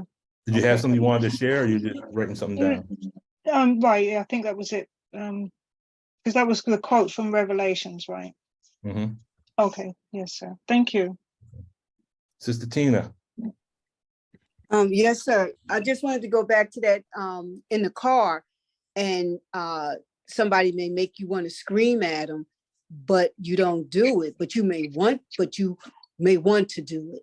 So it made me think about desire again, and may want to do it, but you're suppressing the desire. So is that a compulsion? Is that like a compulsion that someone is suppressing, but if it was re-stimulated somehow, then you would just forget about yourself and scream on the person, no longer being able to control the desire to scream on them. So so it just made me think about how important getting rid of the desire, period, is, you know, and us falling victim to the coins. Because desire feeds the will. I can't help but think about the marionette, who controls the marionette, and then thinking about the study guides, desire feeds the will. So that's, it just stays in my mind that that's desire feeds the will. It pulls the string. Oh, go ahead. It, you know, the desire pulls the string. So that car situation, that made me think again about that, because I want to scream on them, but I'm suppressing it. So it reminded me of compulsion. When we are supposed to think 5 times before we speak, because sometimes the first things out of our mouth, that we could say that might be coming from our reactive mind, correct? Yes, sir. So if we think 5 times before we speak, what are we doing? We're gaining control. If we explain it from the perspective of the text, we're gaining control over the reactive mind. So instead of the reactive mind being a source point, we take control of it, and we control what we say. Does that make sense? Yes, sir. So that's how we get rid of the desire in the moment. We have to, and from the book, there was 3 things he could do. He could think, he could wait, and he could fast. Those are 3 things Siddhartha could do. Think, he could wait, and he could fast. In Dianetics, I came across this term. It was called reactive pleasure. In the organism below 2.0 on the tone scale, tending toward death, a reactive pleasure is taken in the performance of acts which lead to succumbing on any of the dynamics. In other words, above 2.0, pleasure is survival, and below 2.0, pleasure is obtained only by succumbing or by bringing death to other entities, or by causing self or other entities to be suppressed on the tone scale. We're told that spiritual death leads to physical death, correct? So that's what he's saying. Below 2.0, everything that we find pleasurable are things that are taking us closer to death.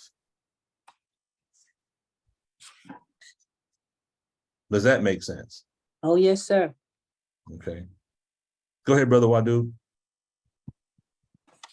Yes, sir. You and Sister Tina tuned in on a thought that I had earlier in the discussion and conversation when we were speaking on why does the devil keep us illiterate, and remembering or learning, having learned, going through some of the things that I'm going through, that illiterate is not just the absence of knowledge and information, but for me, Brother Wadude's understanding, it is to keep us from knowing how to think. And I say it that way because there's a process. And as you said, we are taught to think 5 times before we speak, and then we may be right. Not that we necessarily will be right, but we've undergone a process that will allow us to have a better chance of being right or correct. And that process of thinking, our people being illiterate, we react. We don't think before we do anything. So if someone steps on my shoe, then I'm in a fight. If someone scrapes my car, now I'm shooting at them. It's a reaction, but it's not thinking, okay, if I get into this fight, then I may end up with court judicial issues. If I kill this person, then I'm taken away from my family. So our people seem to be in constant reactionary mode, doing things without thinking of the ultimate cost of what those actions will entail. So that the conversation took my mind back to those words and that thought. Yes, sir. When I was blessed to work as a chaplain in the prison system for the New York State Department of Corrections, as a chaplain, I had posed a question many times as an NOI chaplain, and almost 100% of the time, when you speak to brothers that are doing these heavy sentences, it all stemmed from an emotional reaction. And that little split second of losing control now costs them basically a heavy penalty with regards to time. I met some brothers that are doing 25 to life, 50 to life.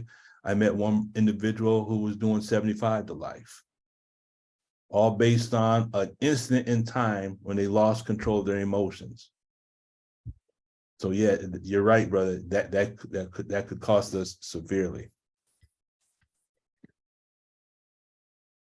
So scorpions are people.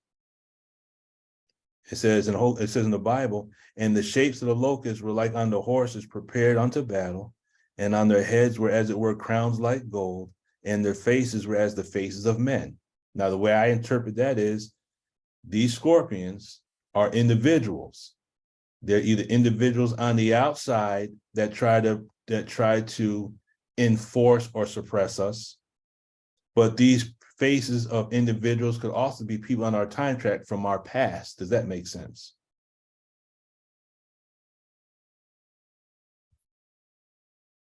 All right, someone.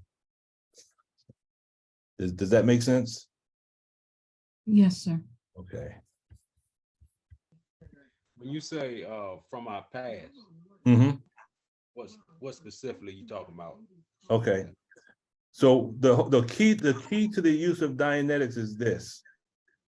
There are certain things we suffer from now as adults. Okay, there's certain emotional trauma we currently have. And this emotional trauma is based on things that happened to us when we were children. Does that make sense, Brother Allen? Yeah, got it.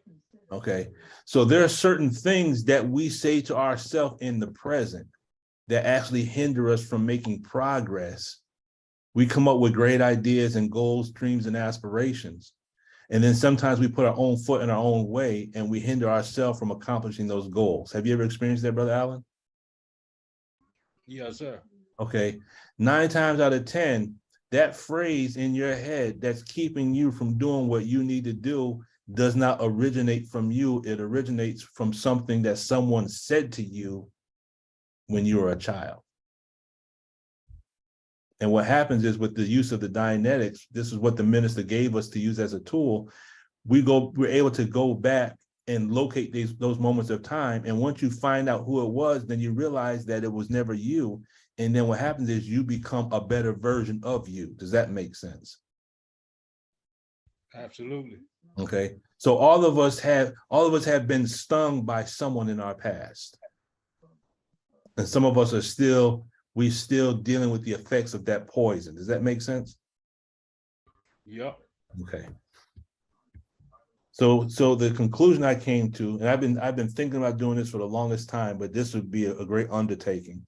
Could these verses from the book of Revelation also be describing allegorically the destruction imposed on an individual from within during the time of judgment? In other words, is the book of Revelations a demo kit representing what's going on inside the aberrated mind?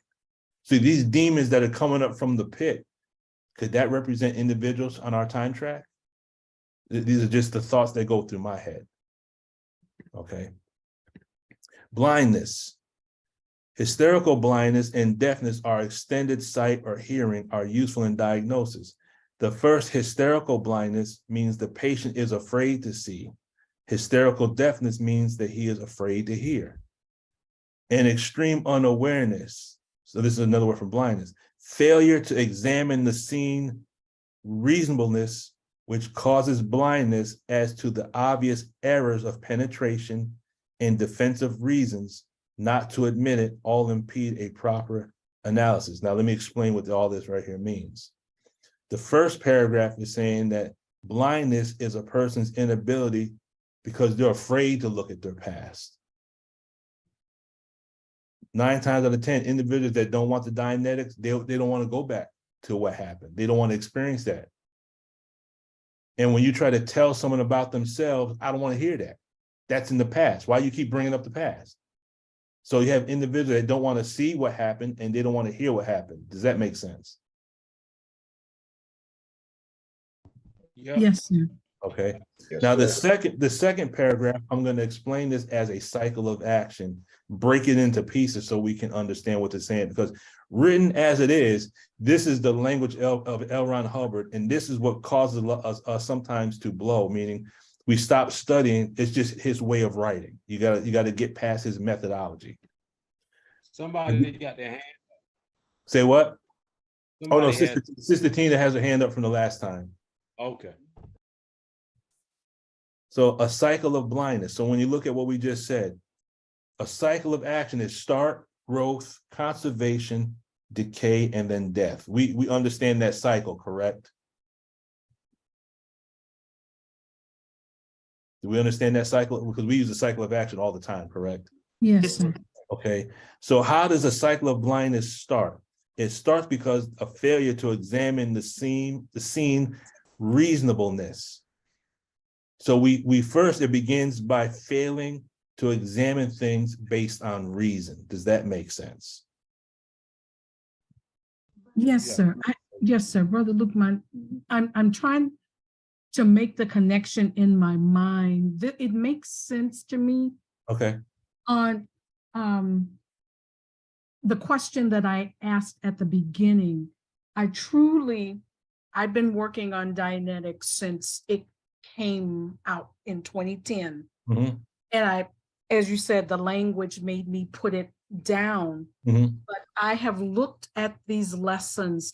I can't tell you how many times I've looked at the lessons and I never saw the sentence of instruction that where you told me that what lessons coordinate to what chapters in the book. Mm-hmm. Never did I see that, though it is clearly, I see today, written on the sheet of paper. And I'm trying to understand how that happened, because I was trying to figure out how everyone is being successful in completing these lessons, and I'm stuck because I didn't know how to proceed, but the instructions are clearly there, but I never saw them. Okay, let me pose this to you, and I want you to answer this in your own mind, in your own space, because this is your personal information. Can you think of any time on your time track when you had a problem with following instructions? Meaning you were trying to follow instructions and someone hindered you from following instructions, or someone was trying to force you to follow instructions that you didn't want to follow. Does that connect anywhere? I'm sure it does. Yes, sir. I mean, I have issues. They sometimes follow instructions because I have a way that I do things, and usually I think my way is right. Okay. Now, if you take that same thought, and I'm saying this from the perspective of this is your personal, but I'm seeing something, but this is a public setting, so this is your personal. Yes, sir. You take that journey back and see how far back you can go. And it's like you look at it from the perspective of what's called straight wire. Go back to an instance on your time track when that happened.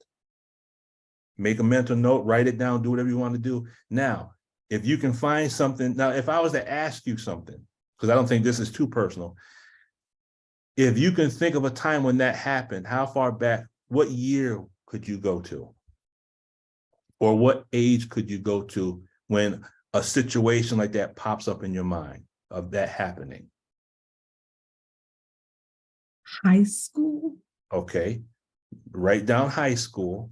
And then when you do a high school, you'll be able to come up with a specific year, but we're not going to ask for the specific year because sisters don't like to give up their ages. So we don't want to get the age. So then once you examine that situation, straight wire that situation, look at that. Once you complete that, see if you can go back a little further.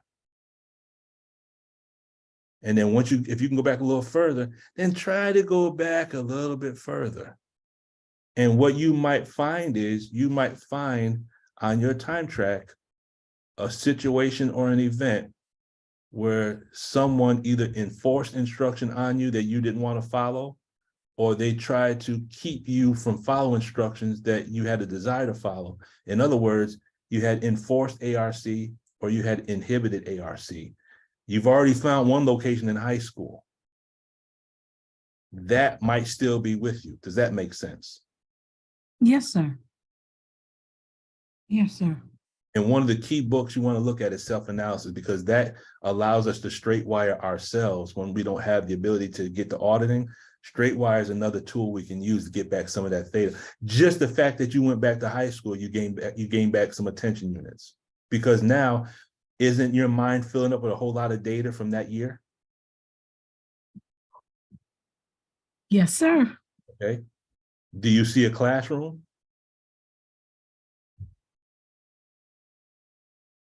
I was able to go back. You don't have to share it. I'm just saying. Yes, sir. No. I get you. I'm good. I'm good. Okay. Yes, sir. You got the classroom. Do you have the student or the teacher? Yes, sir. Okay. Do you have what was said or what was not said?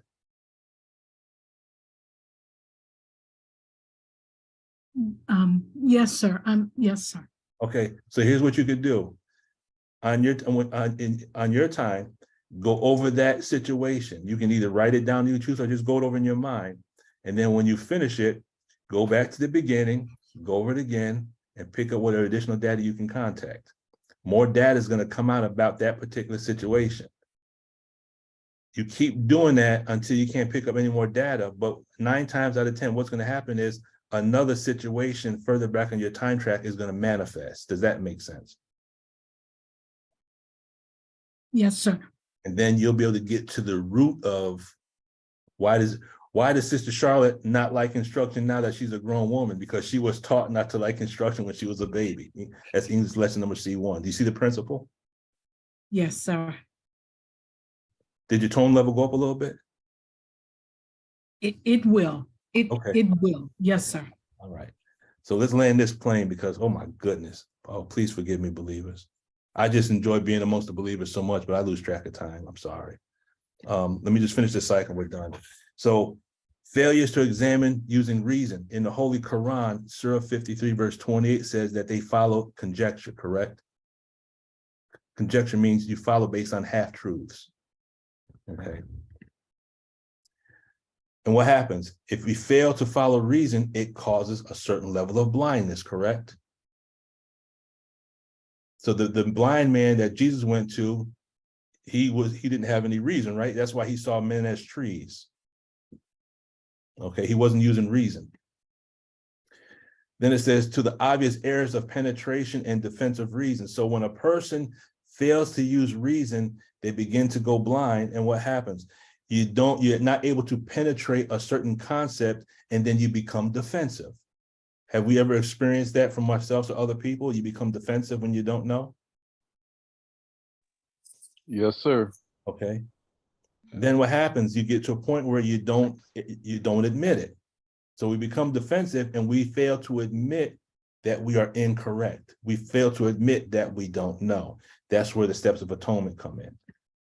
And then what happens is failing to use reason, going blind, we're not able to think, we become defensive, and then we don't admit that we're wrong. What happens? It impedes a proper analysis of the situation.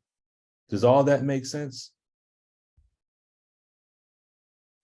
These are the steps we go through that keep us what?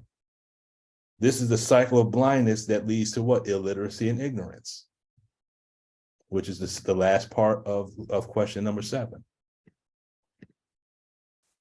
So L. Ron Hubbard says, he used the word glee. Glee means a kind of insanity.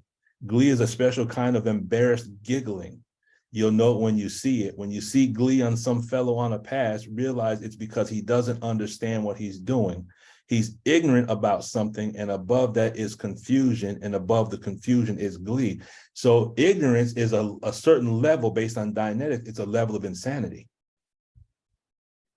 So when you look at glee, it's a type of insanity. Below that is confusion, and below that is ignorance. So that is a gradient scale of ignorance. Ignorance, confusion, and then glee, which is a level of ignorance that's on the level of insanity. Does that make sense? Yes, sir. That's the gradient scale. Brother Lukeman? Yes. Sir, there used to be a old statement that the older people that I grew up around would say, ignorance is bliss. Mm-hmm. Or you could say ignorance is iblis. Yes, sir. So what I will do, I'm going to stop it here out of respect for your schedule and your time. Again, I just enjoy it. I look forward to Sundays and Wednesdays just to be amongst the believers. That's just, I love being with the family, you know, so, but I'm going to end it here and open the floor up to any final questions, thoughts, concerns, corrections, or suggestions before we close out. Any closing words anyone would like to share before we end it?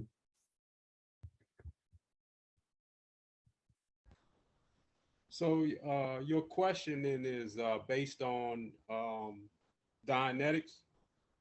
Yes, the Honorable Minister Louis Farrakhan gave us instructions back around 2010, 2011 to use Dianetics as a tool. And the Dianetics, really, when you understand it, now let me ask you this, brother, the time that you spent in the Navy, I'm not quite sure the terminology. I know being in the Army, we have what's called the MOS. I mean, MOS. What was your MOS in the Navy? Navy is not called MOS. Yeah, right. But what is it called in the Navy? Oh, shit. If you don't mind me asking. Not MOS, but rank. Well, I gotta say rank. It's something else. I can't even remember what it is. But I know what you're talking about. You're talking about the rating. That's It's your area of expertise and focus. It's what you do in the service. Yeah, I was food service cook. Okay. When you look at science, based on my experience, I have found mathematics and science applied to everything except the mind. And what we learned through Dianetics, the instruction that the minister gave us, L. Ron Hubbard took the mind, which is something that is unseen, that we really don't talk about, and he was able to expose it to view using principles of physics, mathematics, and science in such a way. Mathematics and science allows us to predict, to study something in the present, and we're able to predict future behaviors based on mathematics. And I know you being a Navy person, you had to take that ASVAB, so you know about science and mathematics, correct? Yes. because you had to take the ASVAB to get into the Navy. Right. So L. Ron Hubbard took the science of the mind and he turned it into a way that we could study it. So as we study Dianetics, what it does is it allows us to go back into our own self, identify things from our past, and now we can begin to correct certain things so that we can be a better representation of ourselves and get back into the higher states of our own thinking. The minister gave us this 11 or 12 years ago, I would say, to do this study. And, you know, our personal goal is to inspire the believers to get back into that study, because the time is coming up now with the amount of grief that's taking place. When you look around us, drug use is increasing, insanity is increasing, suicide is increasing, mental illness is on the increase, and it's going to get worse.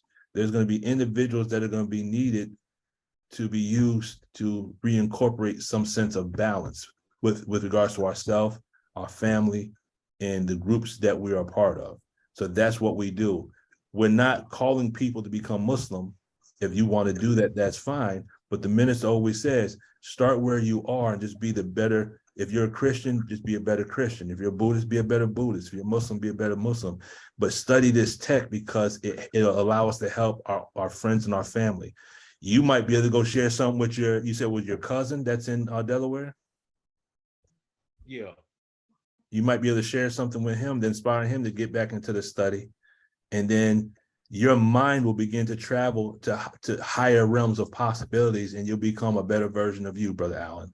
And that's our goal. We want individuals to go shoot to the roof and shoot for the stars and manifest all the gifts that God has blessed you to have. Now, when you talk about study, what material are you talking about? You have the material yourself? What? There's an extension course that we go through where you get the Dianetics book and you get the extension course. If you put your email in the chat, I will send you a contact person that you can contact so you can start the process of getting your book and getting your extension course. And it's very, very inexpensive. It's very, very inexpensive. And you can start, it's like a self-study. And then if you need help as you're going forward, I'll give you my phone number. You can have my email. You can contact me at any time, and I'll take you step by step through whatever it is you need to get through if you hit anything that you don't understand. And then if you want to come back to these groups, thank you, brother. This is where we all come together and we share what we've been blessed to receive, and we all build off of one another. Okay. We're trying to maintain our sanity in a world that's going crazy. This is an arc that the minister has given us to get into, if you understand the arc. We're not talking about arc as a Noah's Ark. We're talking about ARC, Affinity, Reality, and Communication. We're trying to get in this arc. Does that answer your question, Brother Allen? Yes, sir. Yes, sir. I've been knew about the Dianetics and the about the minister speaking on it, but I just never. It was never just told me how to get the books or the information. Okay. Now where are you located, Brother Allen? I'm in Virginia. Virginia. Okay. I'm going to send you the information as soon as we get off the Zoom meeting. I'm going to send you a contact number through your email, and you can make contact at your earliest convenience, and you can start that process. Okay. Okay. Great. Go ahead, Sister Patricia. Yes, sir. I wanted to ask a question that you spoke on earlier, real quick, and probably to the point. You said, well, I'm asking the question, not that you said, but if a person is getting auditing and they go back into the time track and then they may see something and they don't want to go forward and they stop, does more damage to that individual, or do that pile up on the engram that's already there? You mean while you're going through the auditing, or just in general, revisiting your own past? Just going through the auditing. When you're going through the auditing, when you get close to an engram, it is natural that your reactive mind is going to fight against the auditor. Okay. And when you read the Dianetics, if you look at what's called engrammic commands are bouncers, deniers, holders, misdirectors, and groupers. And I'll give you a quick example. Any person that has children, whenever you catch the child and they did something they weren't supposed to do and you start to question them, they like to change the subject, right? Yes. Okay. That's how the reactive mind works. So the auditor's job is to detect how the reactive mind is being deceptive and trying to change the conversation. The auditor's job is to focus and zero in and circumvent the reactive mind the reactive mind is trying to survive too. So it's normal for it to happen during auditing. A wise auditor is not going to end that session until that engram is located and charge is released from it. Because once you find it, you're not supposed to let it go. Okay. So the auditing process is normal. It's normal for that to happen. But the auditor, a trained auditor, will see that and hone in on it like a surgeon, because the auditor is doing mental surgery. They have to remove a mental cancer. The trained auditor is going to look at your body language, look at what you're saying, and look at how you're saying it, and clean that bad boy, just clean that bad boy right out. Does that answer your question? Yes, sir. Okay, praise be to God. Brother Scott, you got something you want to share? Just wanted to say thanks, man. Brother, I live great for this. class. I live for this. This is what keeps my tone up, bro. I love doing this. Yeah. Anything I can do to assist the believers, this is my purpose. Yeah. Well, it was. I found it very helpful. I didn't speak to it earlier. I did have a win. We were blessed to have a conversation, my wife and I, with the minister on October the 18th. This past October, we spoke to him for about an hour and a half. And I was in such distress when we spoke. I sounded so crazy to myself that even though he allowed me to tape the conversation or record the conversation, I could not go back and listen to it. I tried, and when I heard me talking, I just shut it off, man. Like, man. But I went and I listened to it a few days ago for the first time since then. And as I was listening to it, it was as if I were in the conversation for the first time. Like, I listened to it and all of the energy of that conversation. When I got done listening to it, it was like I was tired, right? It was like, whoa, but in examining the self, this piece that you shared with us today really helped open up some avenues for me to further examine. I shared with the minister, I told him that, during the worst part of our struggle to complete this project that we were doing, I had to go back to study guide number 1, mixed feelings and controversy. How do you handle it? And I'm sharing this with him. And, the minister, he listens very, very, very deeply, like the Supreme Auditor. And so he listened. Then he asked me a question. Say, brother, do you think you could have done anything better? I mean, straight out study guide number 1. He was right there with us. And I was like, he asked me about a breached relationship and if I could repair it. And I was thinking, no, I don't want to repair that relationship. I'm good, but he wasn't letting us go on that, man. So it was really, but like it was just, it was difficult to re-listen to it again, but I did. And it was difficult in some instances. He gave instructions that I found a resistance to. It's like, well, wait a minute, how am I not feeling great about, I mean, you getting an instruction, that's a blessing. But the little hard imp was like, I don't want to do it. So now I'm fighting with this imp internally, you know. So like, but the piece that you just laid out is beautiful because it lifted illustrations from the Quran, which gives character to the dynamic forces internally.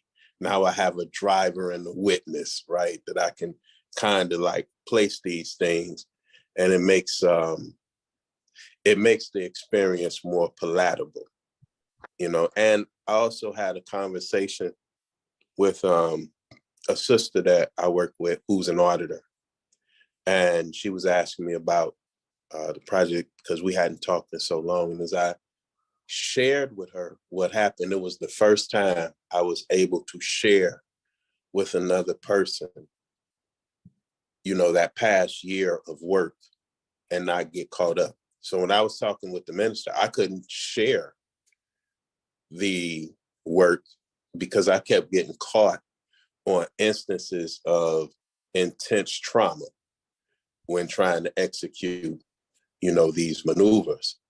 But I listened to the recording, and we ended up talking, and I was able to kind of just go right through. So it's way out how this works.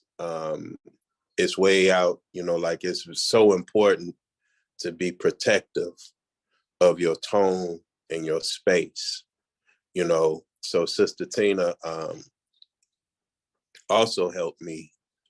We spoke in a meeting on Saturday, and when she shared, hey man, I've been judging myself, calling myself lazy.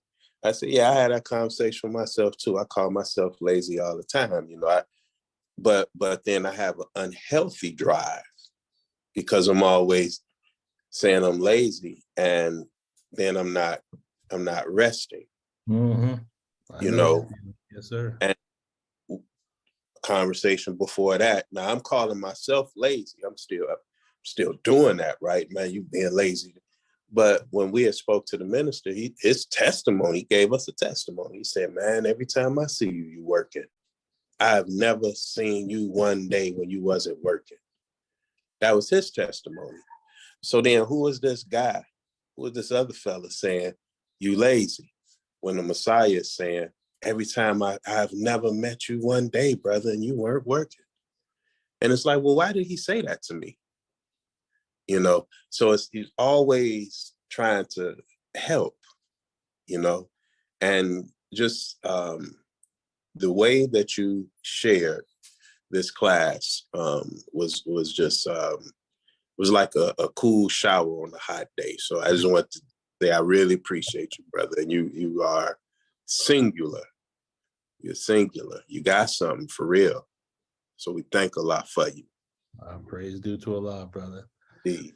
When you said every time I see you, I'm thinking, well, how many times has the minister see you that you don't know that he's looking? Brother. He made several references. I had to go back and say, wait a minute, how do you know that? He gave me an instruction. My wife was sitting right with me. He was talking about, because he said, look at what you have done for so many with so little. And the way he said it, it was like full of meaning. It was full of meaning, right? And it arrested me because I was thinking about something else. And he told me, look, put your attention units on this. Look at this, right? And it was like, I started looking, and it was like, well, wait a minute. How did he know those two circumstances for so many with just a little bit, you know? So yeah, it's he looks at the believers. He looks at his enemies too, you know, but, you know, sometimes we can be going along and think we just a little person. Everybody don't get an opportunity to speak with him. And you would think that because you're not speaking with him, that you're not on his mind. But like Allah is he's raising him, but has raised him into a level of mastery.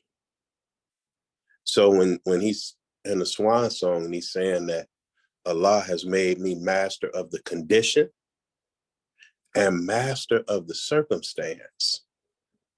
You know, now this is a man like, now we don't know anybody else like that, right? So like, yeah, you know, so like never think that you're off the table. You know, he's tuning in on you. And what I discovered, and I want to share this, not because it's me, but as an example of what I'm saying for you, any one of the believers who may feel like, you know, because we're not at the table all the time, that we're out of sight, out of mind. I had a call from his daughter one day. He said he had came out of prayer and he asked about me. And it happened twice.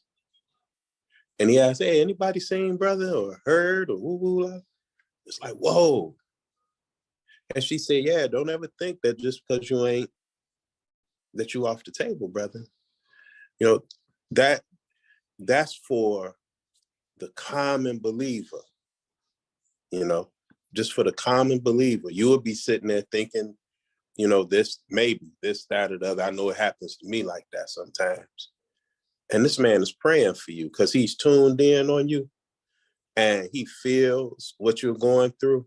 And he'll be saying a prayer for Sister Charlotte or Sister Patricia or Brother Tim or Brother Lukeman or any of the other believers on here. He will be praying for you. You know, that like he doesn't have another life. This is what he's devoted to, is the nation and the believers in it, getting us safely across the river to the other side. You know, so just like he knows that Satan is very aware of even the little believers, so is God that called you into belief. You know, so I just wanted to put that out there too. Yes, sir, bro. Well, thank you very much for your words, Brother Scott, and your work, your sacrifice, and make sure you send the greetings to the Queen. And I hope everything is doing well with your family. Yes, sir. We're working with it, brother. Yeah. So, well, family, let me be the first to apologize for taking up so much of your time. I will strive to do better.